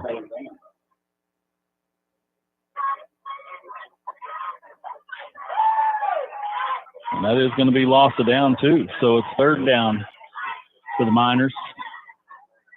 Third and about 17 in Pierce. Motion coming at us. Brett's going to have to keep it. Still on his feet. He's going to be tackled at about the 10. Going to be well short of the first down. And now the Miners are going to have to punt out of their own end zone or really close to it. I think they called him down at the 9-yard line, so it's 4th and 11. And Gus back to punt. He will have a little bit of help out of the south wind. He's going to be about 5 yards deep in his own end zone here. Not against the back line, so he's got a little bit of room. Punts away. Decent punt. Taken at the 39. He's got a head of steam, and this kid's big. He's going to be tough to get down. Tackled by CJ. Up ends him. And Shoto has excellent field position at the minor. Looks like about the 20-yard line. First down and 10 Wildcats. They're going to spot it and go quick, so we'll stay here.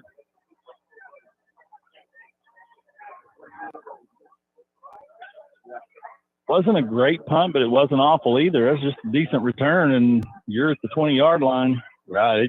I think he fielded it about the 40, had a 20-yard return, and here we are, first and 10 Shoto at the Hartshorne 20, almost in the red zone already. Minor defense going to have to stiffen here early. First defensive possession of the second half. Handoff. Coming to the near side. Big old boy. He breaks 2 tackles. Still on his feet. Flag, 2 flags. He's still on his feet. He's going to be drugged down inside the 5, but we have flags on the play. Both of them are in the middle of the field. Looks like it's going to. Sorry. I heard him say something about it. I'm a Hartshorne on the radio. I heard him say something on that. Penalty is going to be against Shoto, so that'll bring the ball back to about the 30-yard line. 30-yard line, 30 and a half. So it's going to bring up first down and 20. That negates a nice carry by number 20, and he's done a really nice job. A big kid, and he makes you earn it. Right, and our defenders just seem to bounce off him.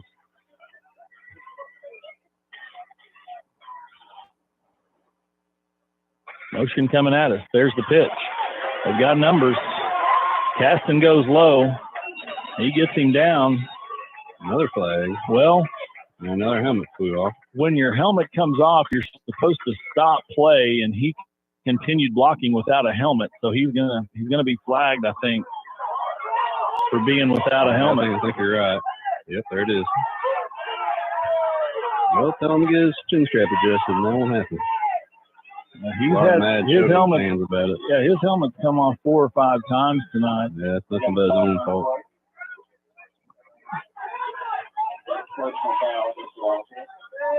When your helmet comes off, you have to stop participating at that point, and he continued downfield and was blocking without a helmet on. So obvious penalty there. Right, and that's something that doesn't happen that often, and Tim, he probably honestly didn't know about it, but I'm not sure what the Shoto coach is arguing here, but I mean, that was a pretty clear violation. Right.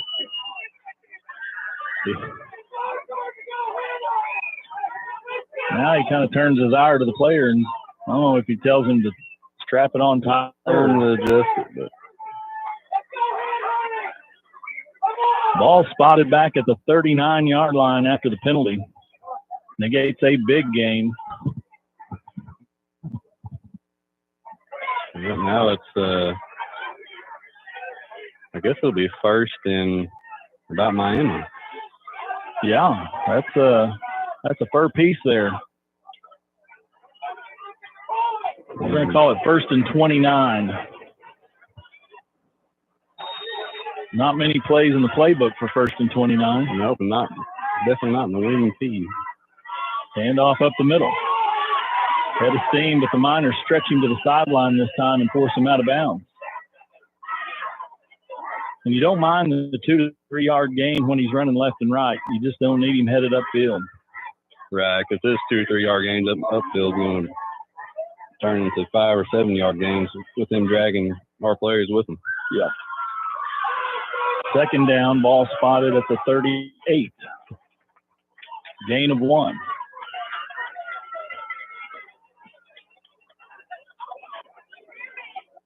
Just second right now.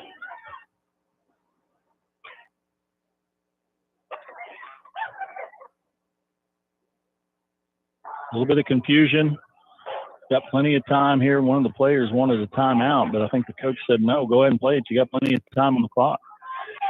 Handoff goes away from us this time. It's sacked up at the 36. So it's going to bring up third down and still got a long way to go.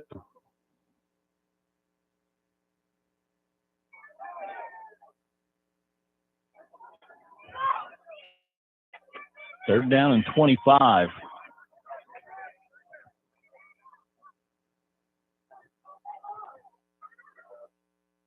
Again, if you're the Miner defense, you just want to stretch this out to the sideline if you can.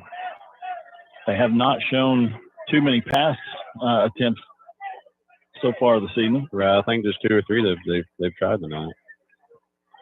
Here's the pitch. He's going to try it now. Yeah, passes away, but he's got way too much on that one, and it's going to fall incomplete. He was open, but he put it too much on the line and didn't let his receiver adjust to it.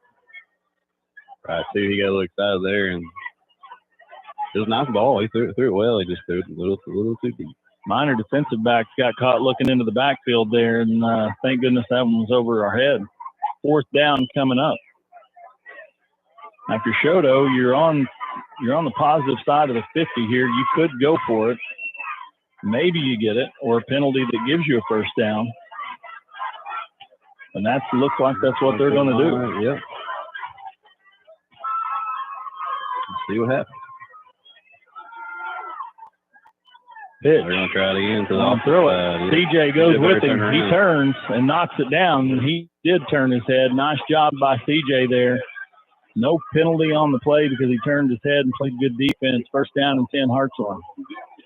He saw the back coming out, and he immediately jumped that route with him. Yeah, I think CJ knew exactly what was going on. If you're Shoto, I mean, you're on Hartshorne 35. You still got a lot of time left in this ball game with just a 2-possession game. I don't know if I would have done that right there. I maybe would have punted and let it roll deep. But yeah, I agree. I mean, Hartshorne pinned deep early there in the second half. Really wasn't many options, then a penalty or two, and next thing you know, you're putting out of your own end zone. Now they got a little breathing room. Hand off to Aston. He's across the 35 up to the 37.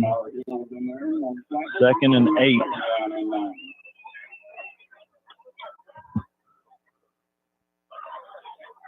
Yeah, now your offense has a little bit of breathing room. It's not as critical. I mean, you don't want to lose yardage on a bad snap or a bad play, but it was going to cost you a safety on the last possession. Now you got a little wiggle room. And they're right now. I say Hartshorne doesn't get the 4th down. They punt it. It could be down in tied their own 20. Absolutely. I don't know. Not the decision I would have made, but. Hand off to Aston. He gets outside. He's got a lane. He leans forward to the 44. And he's going to be about 2 yards short. We're going to call it 3rd and 2.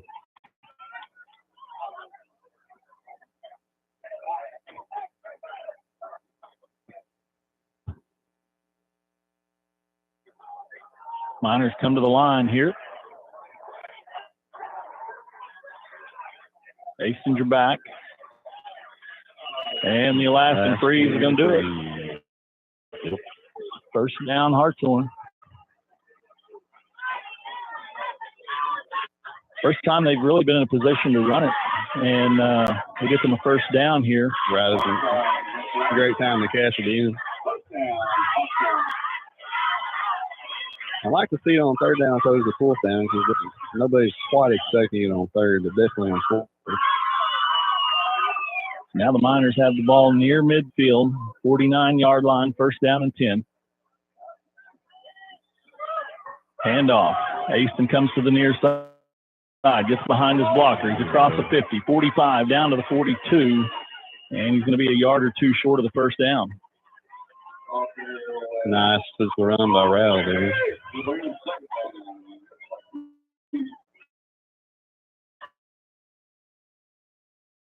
Miner offense has a little momentum now. See if they can make it pay off.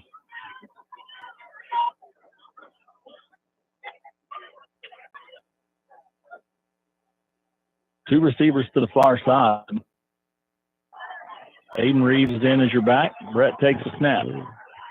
Oh, check that. Aston Rouse still in. He's going to have the first down to the 40.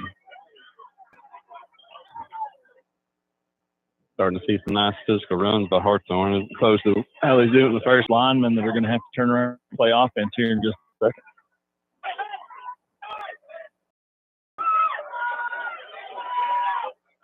Benny's your near side receiver. Gus is alone on the far side. CJ goes in motion. Hand off to Rao. He's around the right side. 35, 30, and we have a flag down. Hastings inside the 15, but it's going to come back here.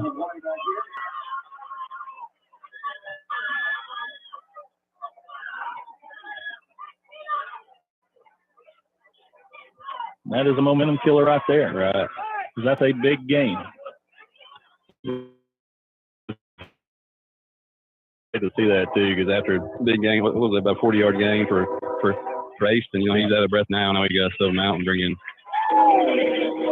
holding. Yep. And it was on this side of the line again. And I think that's what frustrates you as a coach is it's away from the play. Play went away from this side, and that guy was not going to be a factor. Wasn't even needed. Ball spotted right on the 50-yard line. First down and 20 for the Miners. One thing I've noticed, Coach, these corners are very far off, and every time that ball snaps, they're kind of just standing there. They're not in a position to defend or nothing. I almost like to see a pass right here. You get it. There it is. Out to Gus. He catches it 50, 45, makes a guy miss 40. And he's tripped up at about the 37-yard line. And that's almost, that's almost there every time at this point. Right.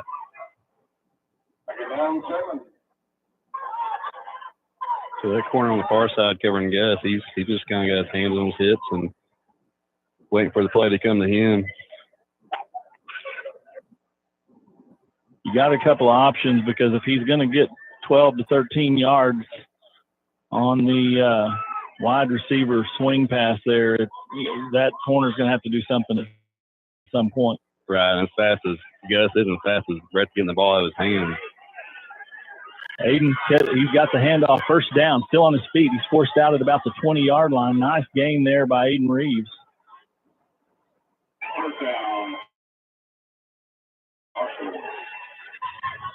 Miners have sustained this drive since the turnover on downs by the Wildcats, and now Hartshorne knocking on the door of the red zone.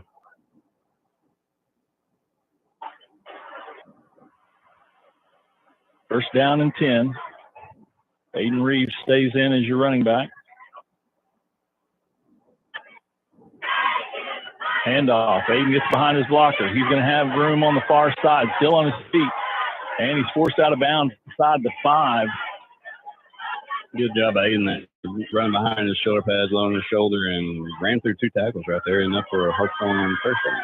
Hartshorne's found a formation and a play that they really like here. They're overloading the near side, and they're running away from the overload, and it leaves Gus out there on that one corner. And if you can make one block, it's 15 yards.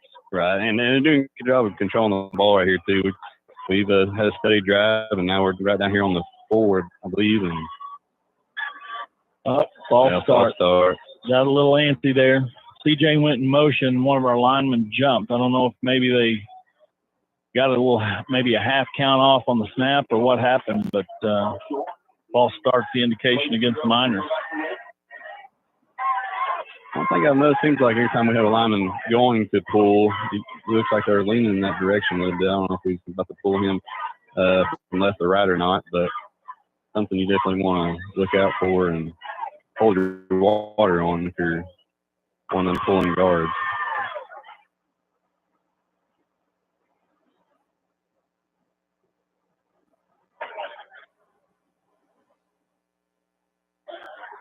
Brett drops back. Yep, passes away, and it's complete to Gus. Touchdown, Hartshorne. 4:07 left to play in the third quarter. Miners cash in on the drive there. And the Miners look to extend this. Looks like they're going to bring the extra point team on here. Like I mentioned before, that corner, he's way off of Gus and giving him lots of room, a lot of cushion. And if you're not real confident that you can, and Gus does have size on him too. So I mean, he's a little bit, he's playing a disadvantage over there. if you can't give him help over the top, then he's going to have to give a cushion. And right there, just gave too much room, and Gus was able to get the easy touchdown. Right. He was 5 yards. The corner was 5 yards deep in the end zone. The government Gus just scored right there at the goal line. That's all he needed. The extra point's good. Hartshorne extends their lead. Miners 26, Wildcats 8. You're listening to Hartshorne Football on Q Country Legends 105.9 and the new 92.3. Insurance is as hard or as simple as your agent allows for it to be. Insurance companies have different markets and specialties, and you either fit their market or you don't. My name is Josh Hass with Josh Hass Insurance. I could tell you full statistics about why you need insurance or the benefits of the companies I represent, but I'm not going to. I'm going to simply tell you that everything you need to know about insurance depends almost entirely on whether or not you can trust your agent. My name is Josh Hass with Josh Hass Insurance. Find me on Facebook or call me for a quote.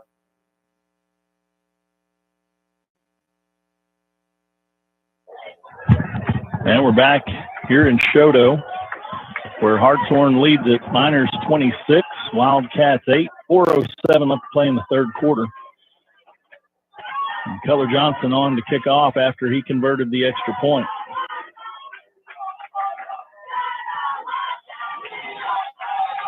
Good defensive possession right here. You give the ball back to the offense, and they kind of figured a couple of things out that they like to do. Ball's taken at the 15. Across the 20, 30, 40, still on his feet, 45. And he's brought down at the 49-yard line. Nice return there. Again, big running back taking the kickoff and took it at the 15. He's up to about the 49. Right, I'm going to go ahead and go on a limb here and say he's probably the biggest kick returner in the state. And he's proven to be effective right there. Got away with the 9-yard line. The kickoff return before. He got to R45. We got to do stuff. Yeah, he's not slow, and he's a big kid, so it takes a lot to get him on the ground. Right. And, if he went to Hartshorne, he might be on the line. That's how big he is. He's bigger than our lineman just about. It's not the same size. Takes the direct snap this time. He's across the 50, still on his feet. He goes to his helmet again. At some point, you got to wonder if this is some kind of a tactic. If this is some kind of a tactic to maybe get a penalty somewhere down the road on somebody, because he's wanting the penalty against the defender, but the helmet just keeps coming off.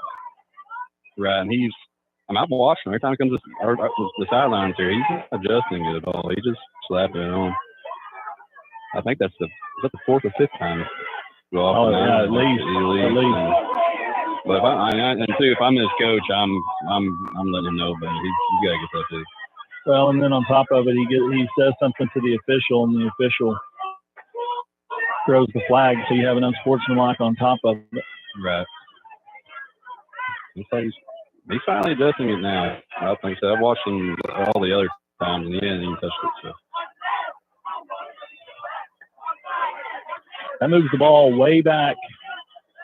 Started at midfield. Now it's going to be back at the 38-yard line. We'll call it the 38 and a half, and we'll replay first down.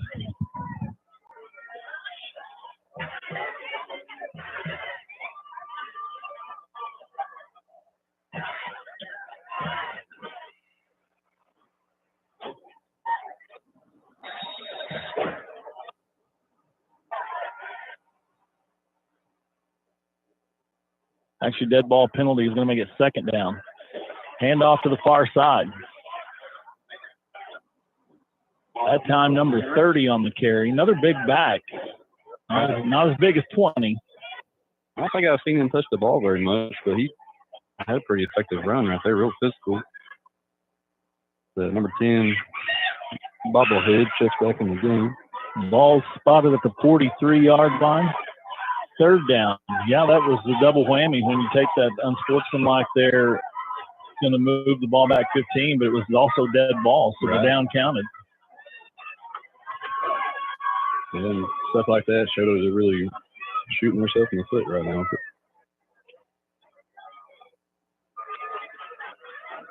Third down. Fakes the handoff. Pass into the near side. Spot 4. Looks like it might be considered dual possession. And see who. Yep. Gus ended up with it, but I would agree it's probably dual possession there. So it's going to bring up 4th down and about 14. Gus, don't get too upset here. That was an effective play. It's going to force 4th down. Ball was kind of thrown up for grabs. Gus and the receiver both grabbed it, went to the ground, and then they wrestled on the ground. I think at that point it's probably dead and on dual possession, but Gus did end up with it after the wrestling match. Well, the quarterback just kind of floated it to him. He delivered more of a strike, but would have been no question. I'm sure the receiver would have caught it. But. So they bring the punter on, but they faked it the last time. This time he boots, bounces at the 25.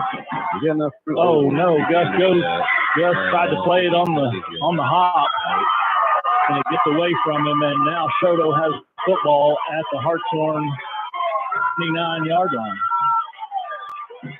The ball checked up when it hit the ground, and before Gus had retreated, before he could get back to it, it bounced again, and then he kicked it. And then it was a race between him and the Shoto player, and the Shoto player got to it just a little bit quicker. And the ball's going to be spotted at the 28-yard line of Hartshorne. 1st down, Wildcats. Minute 44 left to play in the 3rd.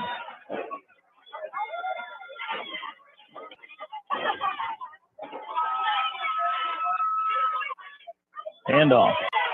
And that's what you got to have right there. If you get the double team, you're going to have to stack it up and make him either jump or change directions, and that made all the difference right there. A loss of 1 on 1st down. We have another helmet fly off. Shoto fans are looking for a flag. Well, I would agree on most nights. With that many helmets falling off, something's got to be going on. Helmets have fallen off with very little contact, so I don't think the officials are overly concerned that there's anything nefarious going on. Right. Yeah, the whole team, they got their haircuts today. I don't know, but that's the 3rd different player to have his helmet come off tonight. Ball almost comes loose, but he was able to corral it. Hartshorne makes the play. After a gain of 2, it's going to bring up 3rd and 9.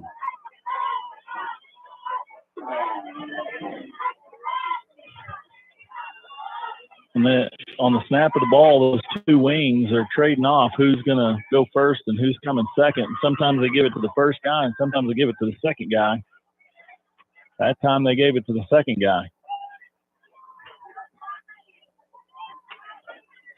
Play clock just a little bit ahead of the game clock here. Probably last play of the quarter.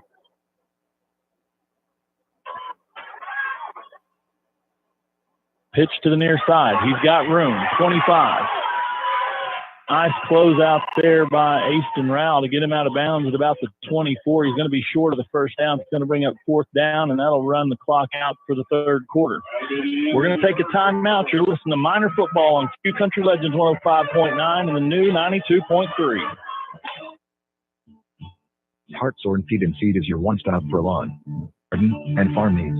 Benny Curlis has all kinds of show animal feeds and supplements.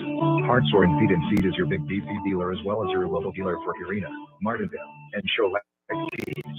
Come by and let Big Ben fill your propane bottles or fill your tank with off-road farm diesel. Just about everything you need at 625 Pennsylvania Avenue in Hartshorne. Hartshorne Feed and Seed is a proud supporter of minor football. Go Big Blue. Capital Equipment Rental in Hartshorne is your local source for tractors, trailers, skid steers, loaders, and much, much more. Let us help you find the right piece of equipment for that weekend project, and we'll even deliver it to your job site. At Capital Equipment Rental, we take pride in our customer service and providing the tools you need to make those do-it-yourself projects end up with professional results. Give Angie a call at 918-448-1600 about your equipment rentals, or you can browse through our inventory at 810 Pennsylvania Avenue. Let's go Miners! KQIK FM Haleyville, KNNU, Antler, at Payne Radio Group Station. And we're back in Shoto at the beginning of the 4th quarter here. 12 minutes of football left to play.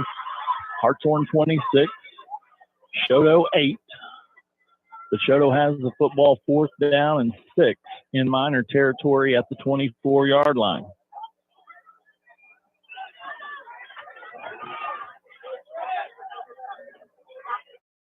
Officials explaining something to the coaching staff on the home side here.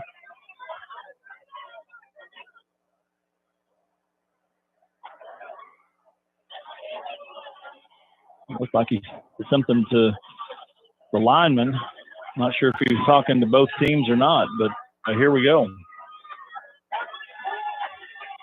Motion coming at us. Fakes the pitch. Quarterback drops back. He's under pressure. Passes away. Intercepted. And that'll end the threat. That's Raider Scoggins with the interception. First down and 10, Hartshorne, with 11:53 left to play in the ball game. Nice defensive stand there. It looks like that pass was designed for that big number 20, but he was definitely covered up, and then the quarterback had to find his other options, and there was no one there, but he obviously had to take a shot being on fourth down, and the ball fell into the arms of number 11 Raiders. First down and 10, Hartshorne.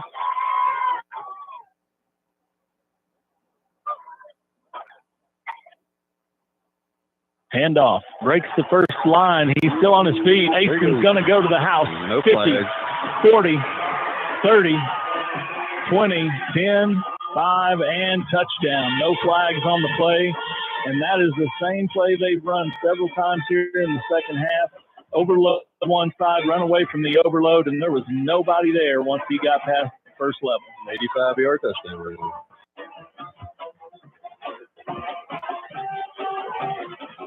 That's just what the doctor ordered. If you're a Hartshorne Miner fan, you needed a big play, and offensively, you got it.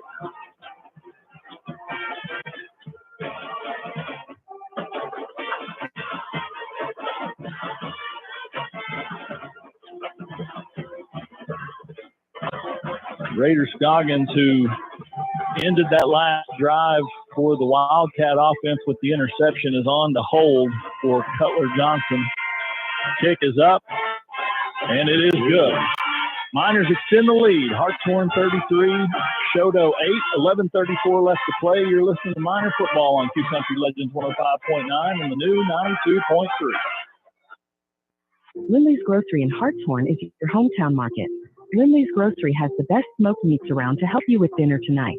Clyda and her staff take pride in their friendly service along with the freshest produce and the highest quality meats in southeastern Oklahoma.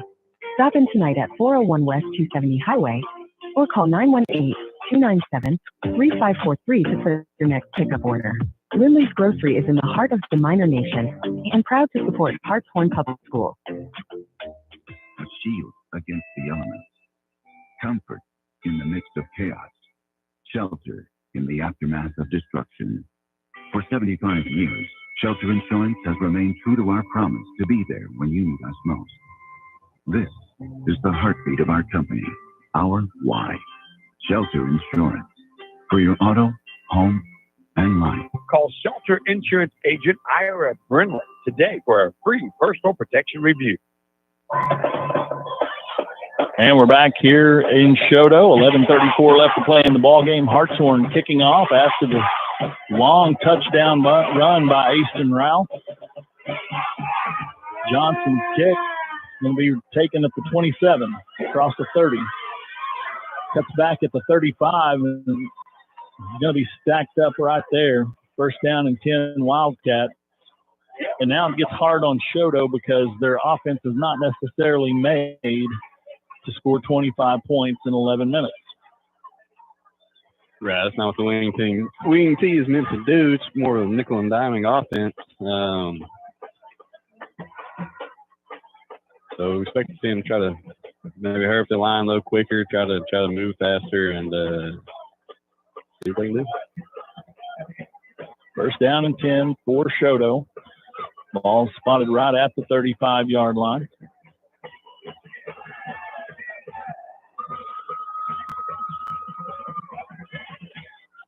Reverse this time. And he's tackled after a 2-yard gain, 2nd and 8. Dylan, that's what you've been saying kind of throughout the ball game. It's more for ball possession, taking time off the clock, keeping the game short. And if you have the ability to score at the end of some of those drives, you're going to be there in the end and have a chance. If you don't finish those drives off, it sure makes it hard because you're not built to put up big points in a short amount of time. Right. If you're going to do it, you got to be effective with it, and like you said, finish at the end of each possession. And obviously, Shadow's done that once tonight, and now they're down the hole, and they got a moving train, and they're trying to get down there quickly and score, and it's hard to do. Number 20 carries it across the 40 up to the 42. It's going to bring up third down and about 4. I will give the Shoto coaching staff a lot of credit, though. I mean, if you got big kids, you got them in an offense, but if you don't put the ball on the ground, if you can finish off some drives, you're going to have a chance. I don't know that they have the kind of kids that you're going to go try to score, 35, 40 points a ball game anyway. They're doing a good job with what they've got. They just got to finish it off. Big number 20. This is met by several Hartshorne players. Right. They've had a great game. Like you said, they've had turnovers and haven't finished drives, and that's what dug them in the hole as we have another helmet fly off. We've had more helmet fly off than we had flags fly. Yeah, I don't understand necessarily what. I mean, you played this game here recently. Is that something that just so you can flip the helmet on and off really quickly, that you just don't buckle it quite as tight? I mean, I'm not sure. I don't know if he's trying to maybe carry the ball and get away from the guy with his helmet off. And I know I played football all the way through high school and into college, and I've never seen this many helmets fly off. So just an interesting tactic by Shoto if that's what they're trying to do. 4th and 3. Handoff. He's going to be close. I don't think he's going to have it. I think he's going to be stacked up about a yard short, but it'll depend on the spot.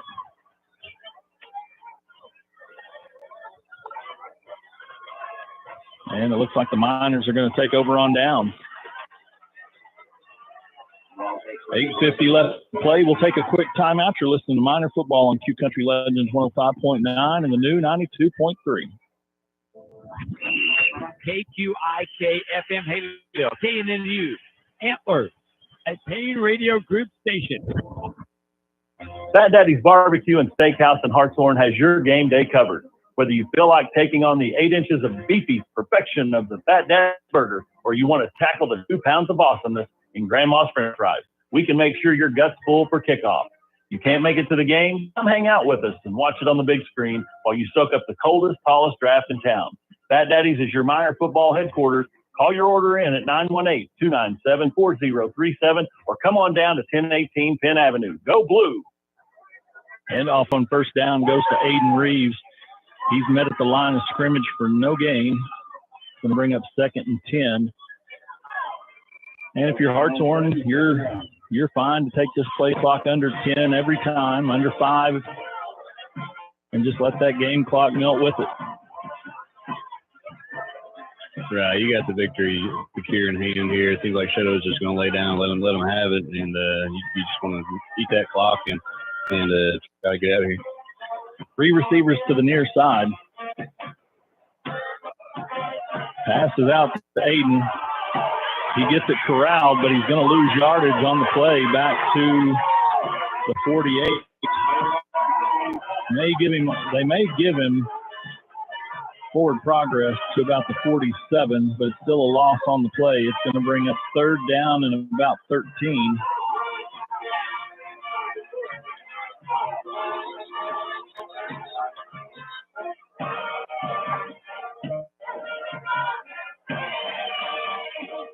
I'm not sure what the discussion is about here. I know the rest of them 20 off the field, but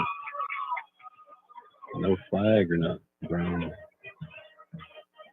And I'm not sure here. The official's telling one of the looks like one of the school officials that looks like a fan has been ejected. Might be 20 dead, if I had to guess. The 20 jersey. He does have number 20 on the jersey. Yeah, I believe I heard that last name spoke. So.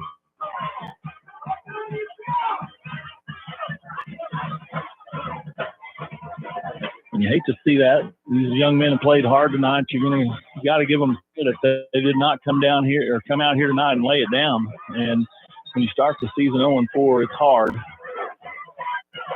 But now we have another fan being ejected, possibly.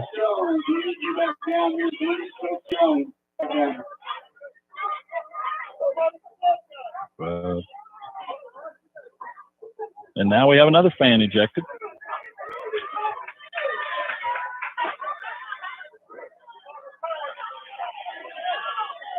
Trying to get Western here and show it's about to get Western. We'll take a timeout while they sort it out. You're listening to Minor Football on Q Country Legends 105.9 and the new 92.3.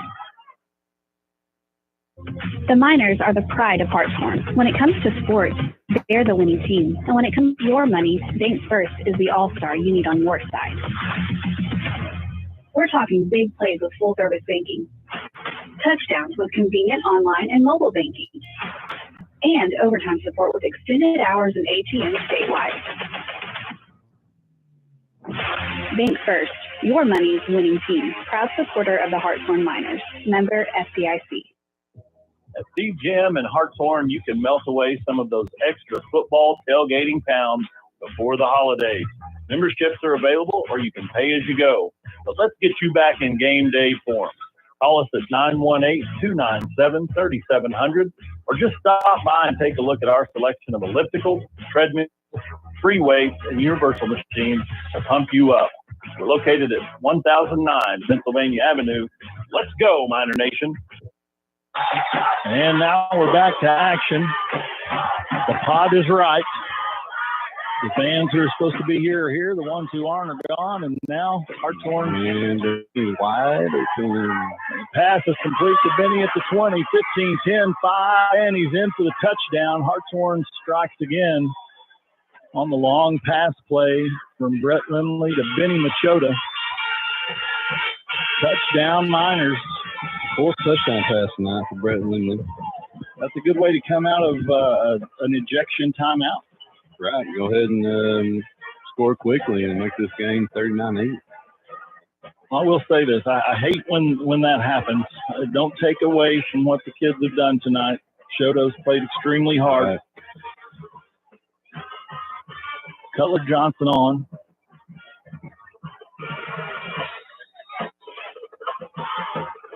And really, Shoto's been just a few plays away from making this game a lot closer. Absolutely. Absolutely. Oh, we got another high snap. Yep. Raiders. Nobody's there, though. Raiders nobody. So Raiders going to have to do it on his own, and he's not going to make it. 7:19 left to play. Hartshorne 39, Shoto 8. You're listening to Minor Football on Q Country Legends 105.9 and the new 92.3. Raw Trucking Construction is the only call you'll need to make when you've got a project that has to be done now and done right. From donor work and demolition to brush hogging and new construction, Randy and Angie Wilcox will make sure you are taken care of. Raw Trucking is located at 1514 Cali and Law Avenue in Hartshorne, or call 918-424-3472 to schedule a quote. If it's topsoil and gravel you need, we got that too. At Raw Trucking and Construction, just give us a call. We do it all. Proud supporters of HHS and the Minor Nation. We're back in Shoto. See if we can check a couple of scores here. Looks like the Haskell-Warner score is Warner 50, Haskell 7.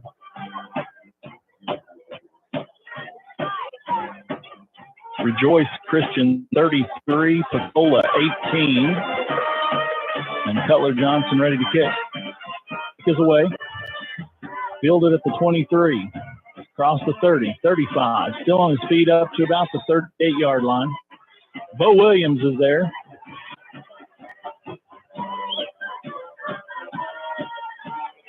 Also, Danny Porter. Got to give a shout out to one of my players that's one of the water boys over there, 25, Drew Cunningham. He's done a good job of retrieving the tee every time we've kicked off, and we've kicked off quite a few times. He runs out there, gets it, runs and returns it. You know, people don't realize the importance. If you forget that tee, somebody lands on it, you're probably getting chewed out. Right, and I'm sure it would. I imagine it wouldn't feel too great. No. First down and 10, Shoto.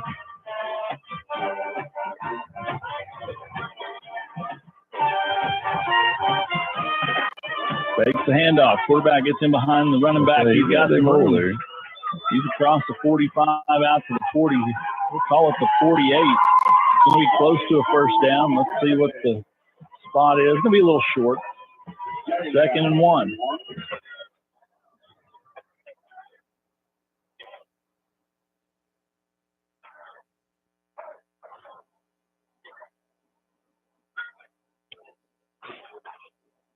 Panama 62, Holbert 16 was the other district score. 2nd down and 1 for the Wildcats. Handoff, number 20 over across midfield for the first down, and that'll move the chains.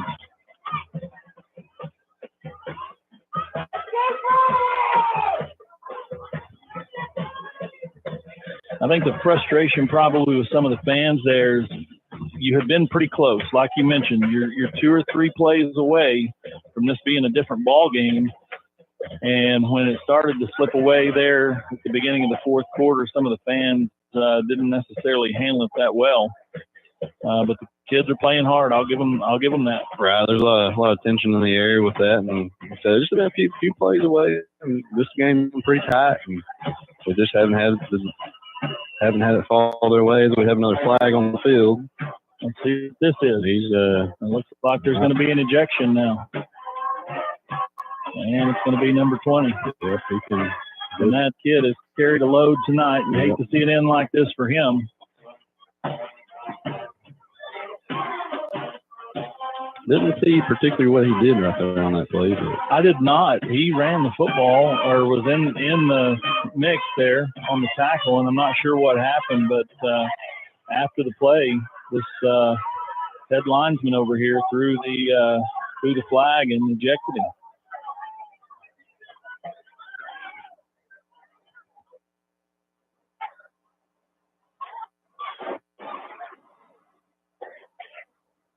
Now the officials are talking with one of the school officials here at midfield. Right, we got both teams getting ready for next play, but we still got some conversation going on.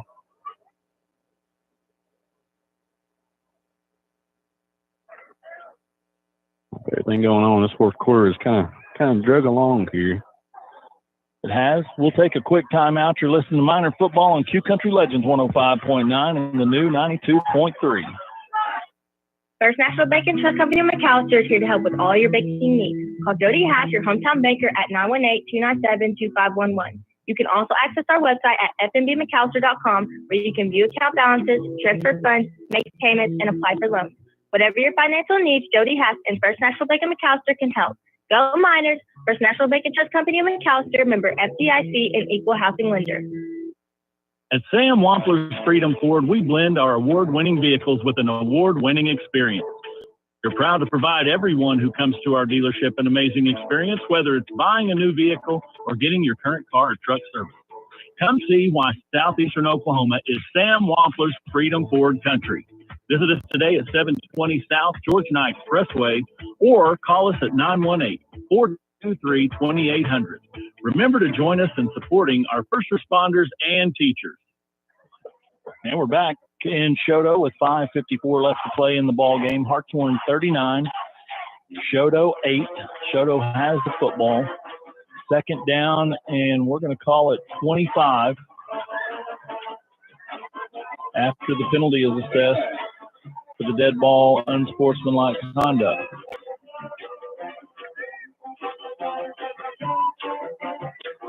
Takes the handoff. You get a pitch. Loose on the ground. Picks it up.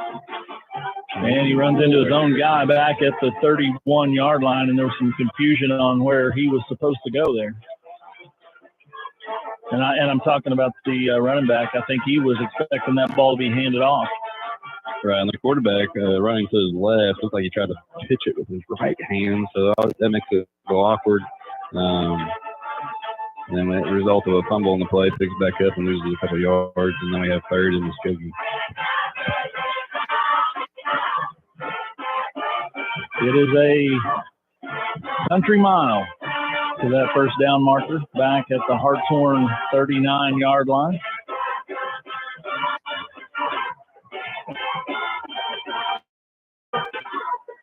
This Shoto band is kind of small, but they sound really good. They had an extremely, I'm not going to say long, but it was a substantial halftime. It was, I mean, they did a good job with it. Hartshorne Marching Miners did an excellent job tonight. I think everybody came out here prepared to compete one way or the other. And like Hartshorne, this is a ball game well into the third quarter tonight. Ball comes loose. Quarterback picks it up. Well, he's going to run into a whole bunch of Miners. And they're going to drag him down at about the 33-yard line. Going to bring up fourth.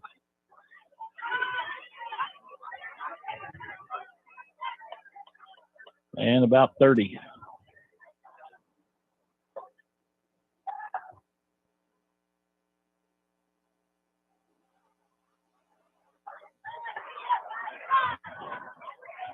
Gus is back deep in punt receiving position.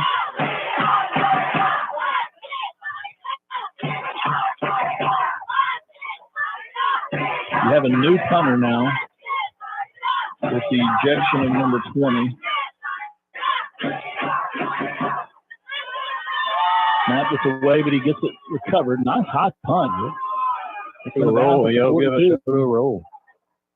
And it's going to roll inside the 35 down to the 33-yard line. First down and 10 Hartshorne with 3:46 left to play. Take a quick timeout to listen to Minor Football on Q Country Legends 105.9 and the new 92.3.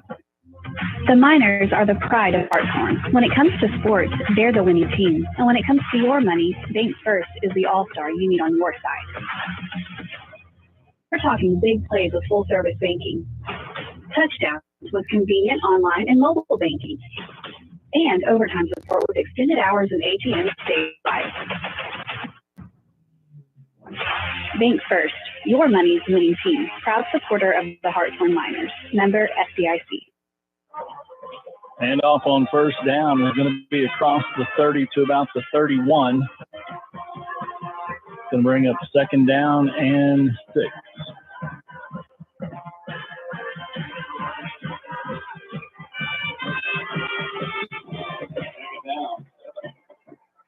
Hartshorne, not necessarily the cleanest ball game they've played this year, but I will give credit to Shoto doing what they needed to do in the first half to get it to a second half ball game. Right. It seems like at times Hartshone's been in the fog, but they've shown some nice things, and credit to Shoto. They played an excellent game. TJ coming to the near side across the 35, 40, 41, steps out of bounds at 42. He's going to have the first down. The Miners will retain the ball at the 41-yard line, first down and 10, and that will effectively end this ball game if Hartshorne chooses to just milk this clock.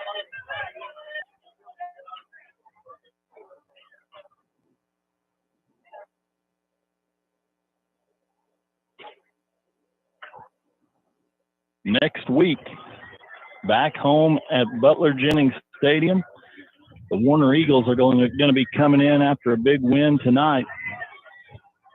Brett hands it off. Around the left side, still on his feet. Cohen Johnson with the carry, and he's got a chance. Let's see, he's in for the score, and I don't see any flags. Yeah, it was, I believe you got him on the side there. It was pretty close, but regardless, he showed off his track speed and got the end zone for Hartshorne. Absolutely. It took me a second to realize that he did have the ball around the left side, and he got out into green grass, and he had one guy, and Gus took care of him. So big play there by the Miners. Adds to the lead. Hartshorne 45, Shoto 8. And now Cutler comes on. See if we can get the Johnson to Johnson connection for the 7 points here. Kicks up. Cohen runs it in. Cutler kicks it through. And the Miners 46, Wildcats 8. Take a quick timeout. You're listening to Minor Football on Q Country Legends 105.9 and the new 92.3. Cornerstone Baptist Church is a proud supporter of Hartshorne Public School and minor football. Paul tells us in 2 Timothy 4:7, I have fought the good fight, I have finished the race, I have kept the faith.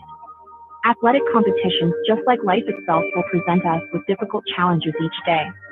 Let Pastor Clint Pope and the members of Cornerstone Baptist Church help you fight the good fight. Come see us on Old US 270 Highway east of Hartshorne. God bless each of you, and go Miners. And we're back with 1:08 left to play in the ball game. Hartshorne 46, Shodo 8. That score does not necessarily indicate what kind of game we've seen here tonight, Dylan. Right. Just at halftime, it was a 19-8 game, and at that point, it was really tight. Shodo, they played a great ball game up until the third quarter, and Hartshorne finally pulled away and took care of business. Kick is away, and fair catch at the 35-yard line. I would go back to what you had said on the decision to go for it on fourth down at the Hartshorne 45.